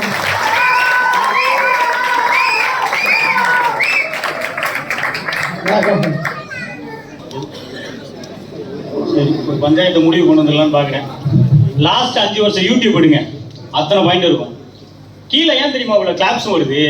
40 வயசு, 35 வயசு, 38 வயசு இவங்க எல்லாருக்குமே இதெல்லாம் பண்ணிக்கிட்டு இருக்காங்க. டேட்ஸ் லிட்டில் பிரின்சஸ்னு ஒரு கேட்டகரி கேள்விப்பட்டிருக்கீங்களா? அந்த கேட்டகரி பற்றி தான் பேசிக்கிட்டு இருக்கோம். குடும்பம்னு சொல்லி இப்போ எங்கள் அக்காமார்கள் கூட சொன்னாங்க, மிஸ்டர் குடும்ப கொத்துவிளக்கு என்ன தெரியுமா? இப்போ இன்னைக்கு இருக்கக்கூடியதுல நம்ம ஜோன்ல சொல்லி ஒரு விஷயத்த பிளான் பண்ணிடுவோம். கல்யாண மாலை ஒன்று ஏற்பாடு பண்ணுவோம். 20,000 ரூபாய் சம்பளம் வாங்குறாங்க. பொண்ணை பூரா நீங்க பார்த்து கேட்டகரியில நான் அரேஞ்ச் பண்ணி கொடுக்குறீங்க. இன்னைக்கு எந்த வீட்டுல அம்மாமார்கள்லாம் மனசாட்சியத்தோடு சொல்லுங்க, பையனை பார்க்கும்போதே சொல்லிடுவீங்க, என் பொண்ணு எந்த வேலையும் பார்க்க மாட்டா, என் பொண்ணு எதுவுமே செய்ய மாட்டா, ஆனா மாப்பிள்ளை மட்டும் இவ்வளவு சம்பளம் வாங்கணும். இன்னைக்கெல்லாம் வந்து எந்த குடும்பத்துலங்க நீங்க வந்து இன்னமும் வந்து பழைய காலத்துல இருக்கீங்க, 2000த்துல இருக்கீங்க. என்ன அப்படின்னா எங்க நீங்க பொண்ணு வீட்டுக்கு போறீங்க சொல்லுங்க பார்ப்போம். மாப்பிள்ளை பார்க்கும் போதே கண்டிஷன் வந்துடும். இப்போ நீயா நாள் பார்த்த மாதிரி தான், ஹெலிகாப்டர்ல வரணுமா, 365 நாள் 365 சாரி வேணும். மூணாவது ஒரு விஷயம், அக்கா தங்கச்சி இருந்தா கல்யாணம் பண்ணி கொடுக்க மாட்டீங்க, அண்ணன் தம்பி இருந்தா கல்யாணம் பண்ணி வச்சிருந்துருக்கணும். இவ்வளவு பண்ணதுக்கு அப்புறம் அப்பா அம்மாவுக்கு சொத்து சேர்த்து வச்சிருந்துருக்கணும், சொந்த வீட்டு இருக்கணும், இஎம்ஐ இருக்கக்கூடாது, 1 லட்ச ரூபா வேணும், கிரெடிட் கார்டு இருக்கக்கூடாது. இவ்வளவு பண்ணாதான் நம்ம இங்க மாப்பிள்ளை ஏத்துக்கிறீங்க, எழுதி கொடுங்க. இங்க இதெல்லாம் இல்லாம நாங்க பொண்ணை பார்த்து தரோம் சொல்லுங்க, 100 மாப்பிள்ளையை நான் கொடுக்குறேன். இந்த டீமை எழுதி கொடுத்துட்டு போய் சொல்லுங்க, சரிங்களா? சும்மா வந்து கடைசி 5 வருஷம் யூடியூப்பை பார்த்துட்டு வெட்டி ஒளி சீரியல், நாதஸ்வரம் சீரியல் ஓட்டிட்டு இருக்காங்க. அன்னைக்கெல்லாம் இருந்தது ஒத்துக்கிற. என்ன அப்படின்னா ஒரு குடும்பம்ங்கிறது எங்க தெரியுமா இருக்குது? இவங்க சொன்ன மாதிரி மனைவி நிர்வாகம் சரியா இருந்தது. எந்த இடத்துல அப்படின்னா, இப்போ நம்ம எங்க அக்கால கடைசியா பேசிட்டு போனாங்க இல்ல, யார் நம்ம பரமேஸ்வரி அக்கா, அப்படியே வந்து துடிப்பா நாங்க டியூஷன் கொண்டு போறோம், பிள்ளைகளை வளர்க்குறோம், பேரண்ட் இன்னைக்கு டே கேர்னு ஒன்று வந்துருச்சு தெரியுமாக்கா? குடிக்கிறது நாங்க மட்டும் கிடையாது, பெங்களூர்ல எம்ஜி ரோட் போய் பாருங்க, யார் யார் சேர்ந்து குடிக்கிறான்னு தெரியும். இன்னைக்கு அந்த அளவுக்கு கலாச்சாரம் மாறிடுச்சு. ஏன் தெரியுமா? அந்த மாற்றம் நம்மளால ஒத்துக்க முடியல, இன்னமும் பழச பேசிக்கிட்டே இருக்கோம். ஒரு மித்தா உருவாயிருச்சுங்க, மனைவி தான் நிர்வாகம் பண்றாங்க, நிர்வாகம் பண்றாங்க. நான் இல்லைன்னு சொல்லல, எந்த காலத்துல பண்ணாங்க. இன்னைக்கு இருக்கக்கூடிய அம்மாமார்கள் கூட மனசை எடுத்துட்டு சொல்லுங்க, ஏன் பொண்ணு என்ன மாதிரி நிர்வாகம் பண்ணிடுவோம் ஒரு குடும்பத்தைன்னு சொல்லுங்க, ஏதுனாலும் நம்ம பேசிக்கலாம். இன்னைக்கு அப்படி தலைமுறையெல்லாம் மாறிடுச்சு. நம்ம வந்து பொண்ணு அடுத்த கடத்துக்கு கொண்டு போனோம் அப்படின்ற மாதிரி நம்ம இது பண்ணிட்டு இருக்கோம். இன்னொன்னு சொல்றீங்கல்ல, கல்யாணத்துக்கு அப்புறம் வந்து நீங்க வந்து கடன் வாங்குறீங்க. பிரதர் கல்யாணம் ஆகல இல்ல, பிரதர் கல்யாணம் ஆகல இல்ல, இன்னும் கல்யாணத்துக்கு அப்புறம் தான் சம்பாதிப்பீங்களா? இன்னைக்கே அப்பா அம்மாவை செட்டில் பண்ணிட்டு, இன்னைக்கே அப்பா அம்மாவுக்கு தேவையானதை அக்கா தங்கச்சிக்கு எல்லாத்தையும் முடிச்சு வச்சுட்டு கல்யாணன்ற ஒரு விஷயத்துல என்ட்ரு ஆகும். அப்ப இஎம்ஐன்னு ஒரு கலாச்சாரம் வரும். இவங்க சொன்ன மாதிரி நகை வாங்கினது, வீடு வாங்கினதுல அந்த காலத்துல இருந்தது. ஒண்ணு யோசிச்சு பாருங்க, ஒரு 20 வருஷத்துக்கு முன்னாடி இருந்த ஜெனரேஷன் எல்லாமே பொருளாதார ரீதியா எப்படி தெரியுமா இருந்தாங்க? அங்கதான் நீங்க சொன்ன 5 பெட்டி சேமிப்பு அப்படிங்கறத ஆரம்பிச்சிச்சு. ஏன்னா அந்த டாபிக்ல நுணுக்கமா ஒண்ணு பார்க்கணும். 20 வருஷத்துக்கு முன்னாடி இஎம்ஐன்னு ஒண்ணு கிடையாதுங்க, கிரெடிட் கார்டுன்னு ஒண்ணு கிடையாது. அன்னைக்கு 100 பவுன் நகை சேர்த்து வச்சாங்க கடன் இல்லாம. பொண்ணு பேர்ல பையன் பேர்ல எங்களை பத்தி பேசுறத விட டாட்ஸ் லிட்டில் பிரின்சஸ்னு ஒரு கேட்டகரிக்கு போனோம். நீங்க பேசுறது பூரா என் மாமியாரோட நிர்வாகத்தை, நான் பேச வந்திருக்கிறது என் மனைவியோட நிர்வாகத்தை. ரெண்டுக்கும் வித்தியாசம் இருக்குங்க. இங்க இருக்கக்கூடிய ஆண்கள் அனைவரும் எல்லாரும் மனசை எடுத்துட்டு சொல்லுங்க, ஆண் யாருமே கடன் வாங்கன்னு நினைக்க மாட்டான். முதல்ல இருக்கிறதுக்குள்ள சமாளிச்சுட்டு போவோமா அப்படின்னு, அப்படிலாம் முடியாது அப்படின்ற ஒரு விஷயம் முதல்ல வரும். நீங்க சொல்ற மாதிரி நான் போன டீம் போயிடுறேன் நடுவர்களே. ஆனா ஒரே ஒரு விஷயம் பண்ணுங்க, குடும்பத்தின் மகிழ்ச்சிக்கு காரணம் கணவரின் வருமானமா மனைவி நிர்வாகமானு வைங்க. மனைவி நிர்வாகம் தான். ஏன்னா 50,000 ரூபாய் சம்பளம் வாங்கி கொண்டு வந்து கொடுத்தாலும் அதுக்குள்ள குடும்பம் நடத்துவாங்க. ஆனா அங்க வளர்ச்சி எங்க தெரியுமா இருக்குது? என் பையன் சிபிஎஸ்சி எல்லாம் படிக்கணுங்க, இல்லைன்னா நான் உங்களை விட்டு போயிருவேன், எங்க அப்பா வீட்டுக்கே போயிருவேன். என்ன பண்ணுவீங்களோ தெரியாது, அந்த ஸ்கூல்ல அட்மிஷன் ஆகுங்க. என் பையன் 40,000 ரூபாய் ஸ்கேட்டிங் ஷூ வாங்கணும், வாங்கிட்டு வாங்க. இதே 50,000 ரூபா தான்டா இருக்கு கண்ணா, அப்பாவால சம்பாதிக்க முடியாது, நம்ம கார்பரேஷன் ஸ்கூல்லே படிச்சுக்குவோம், நீ இதையே போட்டு போன்னு எந்த மனைவி நீ கேட்டுக்கிற சொல்லுங்க பார்ப்போம். இன்னைக்கு இருக்கக்கூடிய அத்தனை ஆண்பவங்களுக்கு நல்லா தெரியும். அப்போ ஒரு குடும்பத்தின் மகிழ்ச்சி சார்ந்து இன்னைக்கு இருக்குன்னு வைங்களேன், கண்டிப்பா நானே சொல்லுவேன் மனைவி நிர்வாகம் தானே. ஆனா வளர்ச்சி சார்ந்து வரும்போது அந்த குடும்பத்தை அடுத்த கேட்டகரிக்கு, எங்க அக்காமார்கள் பூரா இன்னைக்கு வந்திருக்காங்க. ஜேசிஐக்கு 12,000 ரூபாய் லாங் பீஸ், இங்க வர்றதுக்கு 10,000 ரூபாய்க்கு பட்டு புடவை, இதெல்லாம் வந்து இல்லாம வந்து உட்காந்துருக்கீங்களா? காசுன்னு ஒண்ணு வந்தா தான் ஸ்டேஜ்ல வந்து மைக்கே பிடிப்போம். நம்ம பிரதர்லாம் வந்து கேட்கிறாப்புல மனசாட்சியை கழட்டி வச்சுட்டு வந்து பேசிக்கிட்டு இருக்கோம் அப்படின்னு. அப்படியே அந்த ஆனந்தராஜ் ஒரு படத்துல கண்ணாடியை பார்த்து அப்படியே பேசுவாப்புல. அந்த மாதிரி தான் 1000 பேசிட்டு போயிடலாம், ஆனா வீட்டுக்கு போனாதான் உண்மை தெரியும். அடுத்த மாசம் எனக்கு டூர் போயே ஆகணும். யாரு கூட? அவங்க வீட்டு கூட இல்ல, எங்க வீட்டு கூட போகணும்னு மனைவி வாயிலிருந்து வரும். ஒண்ணுமே பண்ண முடியாது, வாங்கித்தான் ஆகணும், சேர்த்து வச்சுதான் ஆகணும். அப்போ இன்னைக்கு ஒரு குடும்பம் மகிழ்ச்சியா இருக்கிறதுக்கு வேணா நிர்வாகம் காரணமா இருக்கலாங்க, நான் இல்லைன்னா சொல்லவே இல்லை. ஆனா ஒரு குடும்பம் வளர்ச்சி அடையுது எங்க? இந்த சமுதாயத்துல பக்கத்து வீட்டுக்கார வீடு வாங்கிட்டா வீடு வாங்கியே ஆகணும், பக்கத்து வீட்டுக்கார இடம் வாங்கிட்டா நான் வாங்கி ஆகணும். எங்க அக்கா தங்கச்சி எல்லாம் பாருங்க 10 பவுன் வாங்கியிருக்காங்க, அதே டிசைன்ல வாங்கணும். இதுதானே வளர்ச்சி? இல்லாம சகிப்புத்தன்மையோட இன்னைக்கு தலைமுறை பெண்கள் வாழ்றதுக்கு தயாரா இருக்கீங்கன்னா 100 ஆண்களை கொண்டு வந்து நிப்பாட்டுற இந்த ZP முன்னாடி கல்யாண மாலை அரேஞ்ச் பண்ணிடுவோம், அவ்வளவு எடுத்து கல்யாணம் முடிச்சு வச்சிருவோம். இன்னைக்கு எவ்வளவு பேர் வெயிட் பண்றாங்க தெரியுமா? அப்போ அவங்க மட்டும் சும்மா 5 வருஷத்தோட யூடியூப் பூரா எடுத்துட்டு வந்துட்டு அதுல இருக்க பாயிண்ட்ஸை பூரா கொட்டிட்டு 40 வயசுல நீங்க சொன்ன நிர்வாகத்தை செஞ்சு வச்சிருக்கக்கூடிய பெண்கள்கிட்ட கைதட்டு வாங்கிட்டு போறது விஷயம் கிடையாது. அந்த பெண்களோட மகள்களை பத்தி யோசிக்க சொல்லுங்க, அப்படியே ரிவர்ஸ் ஆயிட்டு கான்செப்ட். இன்னைக்கு சூழ்நிலை அப்படித்தான் இருக்கு. அப்போ ஒட்டுமொத்தமா பார்க்கும்போது ஒரு குடும்பத்தின் மகிழ்ச்சி சார்ந்தது கண்டிப்பா மனைவியோட நிர்வாகம் தான். இன்னொன்று சொல்ல போனா இன்னைக்கு மனைவியோட கணவன் மனைவின்ற சூழ்நிலை கடந்து இன்னைக்கு போய்கிட்டு இருக்கோம் கலாச்சார ரீதியா. இந்த கலாச்சாரமும் தலைமுறையும் அடுத்த கட்டத்திலேயான நல்ல நிலைமையில இருக்கணும் அப்படின்னு எல்லாரும் நினைச்சோம் அப்படின்னா, இந்த ஒரு மித்து இருக்கு பாத்தீங்களா, மரபு அப்படிங்கிறது பாரம்பரியமா மனைவி சார்ந்த நிர்வாகம் சொல்லி அம்மாவுக்கும் மாமியாரும் பண்ண கிரெடிட்டை மகள்களுக்கு கொடுத்துட்டு இருக்கோம்ல, அதை மறந்துட்டு உண்மையை பேசணும். இன்னைக்கு தலைமுறை எப்படி இருக்காங்கன்றத உண்மையை பேசும்போது கண்டிப்பா இந்த தலைமுறையும் கலாச்சார சீரழிவும் கண்டிப்பா மாறும். நீங்க சொல்ற மாதிரி குடும்பத்தோட நிர்வாகம் சிறப்பா இருக்கும். கிரெடிட் கார்டு ஒளியும், இஎம்ஐ ஒளியும், ஹவுசிங் லோன் ஒளியும், எஜுகேஷன் லோன் ஒளியும், மேரேஜ் லோன் ஒளியும், இவ்வளவு ஒளிஞ்சிட்டு சேமிப்பு அப்படின்றது அடுத்த தலைமுறைக்கு போகும். மகிழ்ச்சியான வளர்ச்சி சேர்ந்து வருதுங்கிறதா எங்களோட பாயிண்டே தவிர நிர்வாகம் இல்லைங்கிறது எங்களோட இது கிடையாது. இன்னைக்கு தலைமுறையில் அது இல்லை. அப்போ ஒரு குடும்பத்தோட வளர்ச்சி அப்படிங்கிறது வருமானத்தை அடிப்படையா வச்சுதான் வருது. அதுக்கப்புறம் தான் வந்து மகிழ்ச்சிங்கிறத உங்களால உள்ள கொண்டு வர முடியும் சொல்லி எனது உரையை முடித்துக்கொண்டு, இது போக நீங்க ரெடியா இருந்தீங்கன்னா சொல்லுங்க, முடிச்ச உடனே டேட்டை பிக்ஸ் பண்ணி கல்யாணம் பண்ணிக்கிறோம். நன்றி, வணக்கம்.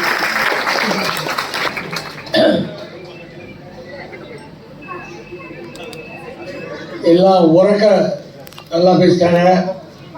இதுல பெரிய தீர்ப்பு இல்லை, நல்ல தீர்ப்பு தான். ரெண்டு பக்கம் நியாயம் இருக்கு. இதில் நான் இதெல்லாம் மாற்றிக்கிட்டு இதெல்லாம் பண்ணால் பண்ண முடியாது. ரெண்டு பக்கம் நல்லா பேசிட்டாங்க, நல்ல தீர்ப்பு தான். மிடிலாக தொட்டு போட்டு எஸ்கே பேசுகிறோம். ரெண்டு பேரும் நல்லா பேசுகிறாங்கப்பா அப்படின்னு போயிட்டா, அப்போ என்ன எவ்வளோ உட்காந்துருங்க, ரெண்டுத்தையும் கேட்டுட்டு பேனாக எழுதுறேன், அப்புறம் போய் அப்படி தாங்காம போயிடும். தீர்ப்பு ஒன்று சொல்லி ஆகணும். இப்போது பொதுவாக ஒரு கல்யாணம் வீட்டுக்கு போனால் கூட சரி, பொதுவாக கேட்பாங்க, வீட்டில் வரல பின்ன வராங்களா பின்னாடி பண்ணுவாங்க. ஆமாங்க, மனைவியோட ஒரு நல்ல காரியத்துக்கு போகிறது ஒரு அந்தஸ்து, ஒரு மரியாதை, ஒரு நல்ல கலாச்சாரம். அது நம்ம நாட்டில் தான் இருக்குது. அதுதான் இப்போ வர வர குறையுது. இந்த மாதிரி சபைகள்லாம் பார்க்கும்போது அதை பற்றிலாம் பேச தோணுது.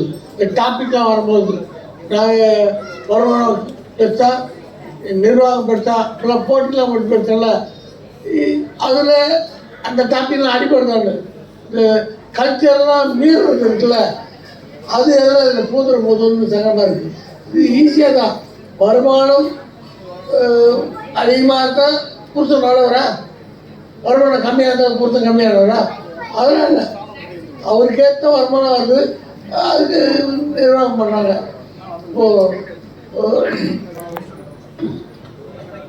ஒரு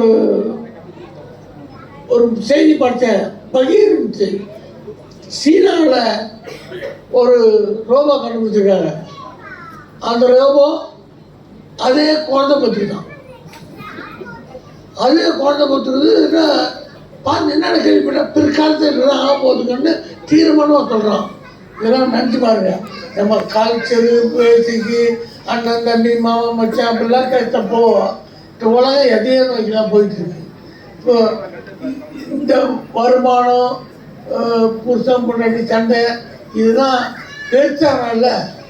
பார் ரோபோலாம் குழந்தை தெரியல, கடைக்கு வாசி அப்படின்னு சண்டை போட்டு ஆரம்பிச்சிடும். கல்ச்சருக்குள்ள அதெல்லாம் போதுறோம். டாக்டர் ராதாகிருஷ்ணன் கேள்விப்பட்டிருப்பீங்க, ஆசிரியர் தினத்தை கொண்டாடிப்பீங்க. அவர் மிகப்பெரிய அறிவாளி. அவரை மக்கள் கேட்குற எம்ஜிஆர் அவர்கள் ஒரு பார்க்கணும் பண்ணலாம். அவருக்கு நாளைக்கு காலை 10 மணிக்கு அப்பாயின்மெண்ட், 10 மணிக்கு அப்பாயின்மெண்ட் இருக்காரு. சரிங்களா? மறுநாள் காலையில் அப்போ எம்ஜிஆர் அவர்கள் கூட ஒரு அசிஸ்டன்ட் கூட வச்சு கூப்பிட்டு கரெக்டாக 10 மணிக்கு போயிருக்காரு. ஒரு ராதாகிருஷ்ணன் பெல் அடிச்சு எம்ஜிஆர் வந்துருக்காரு பாரு அப்படின்னாரு. கழுத்து வந்து எம்ஜிஆர் உட்காந்துருக்காரு.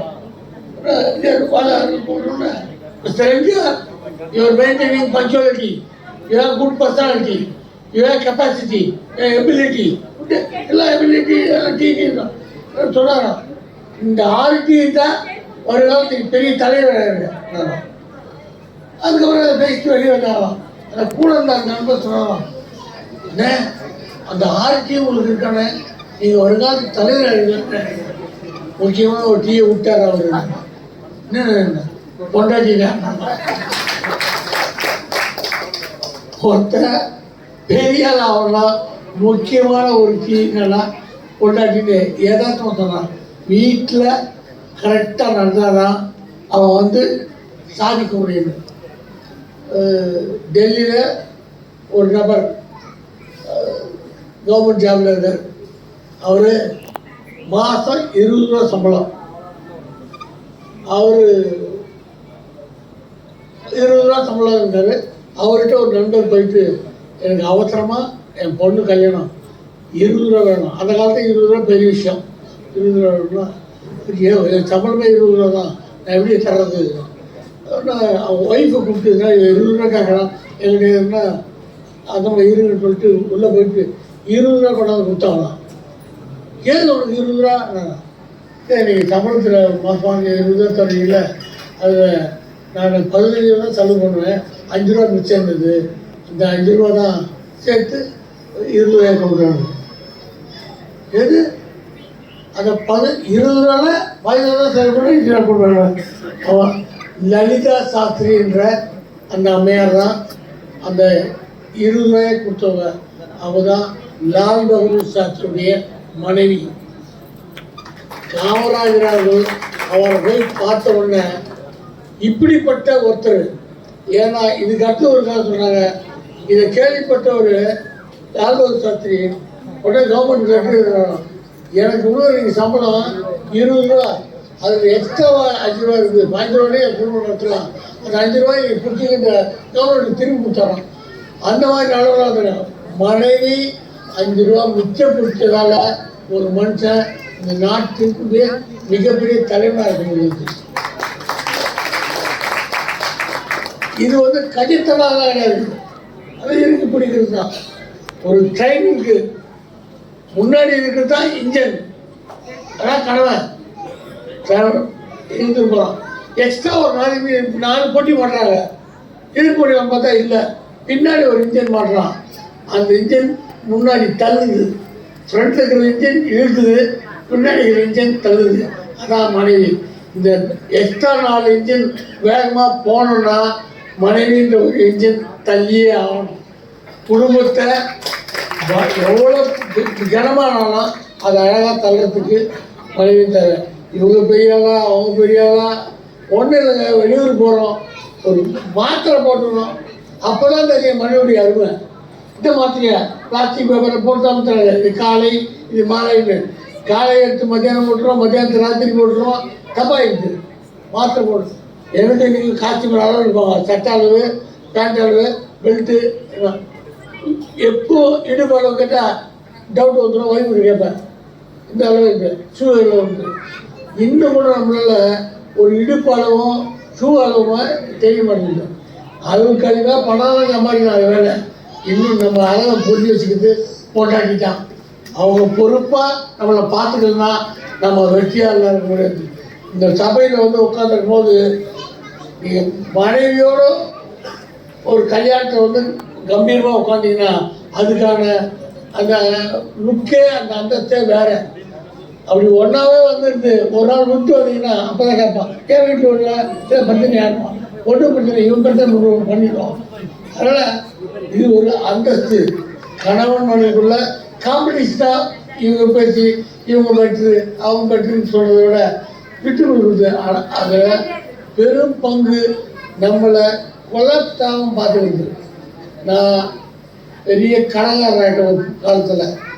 அப்போது செவுத்துலாம் முட்டி அழுவேன்.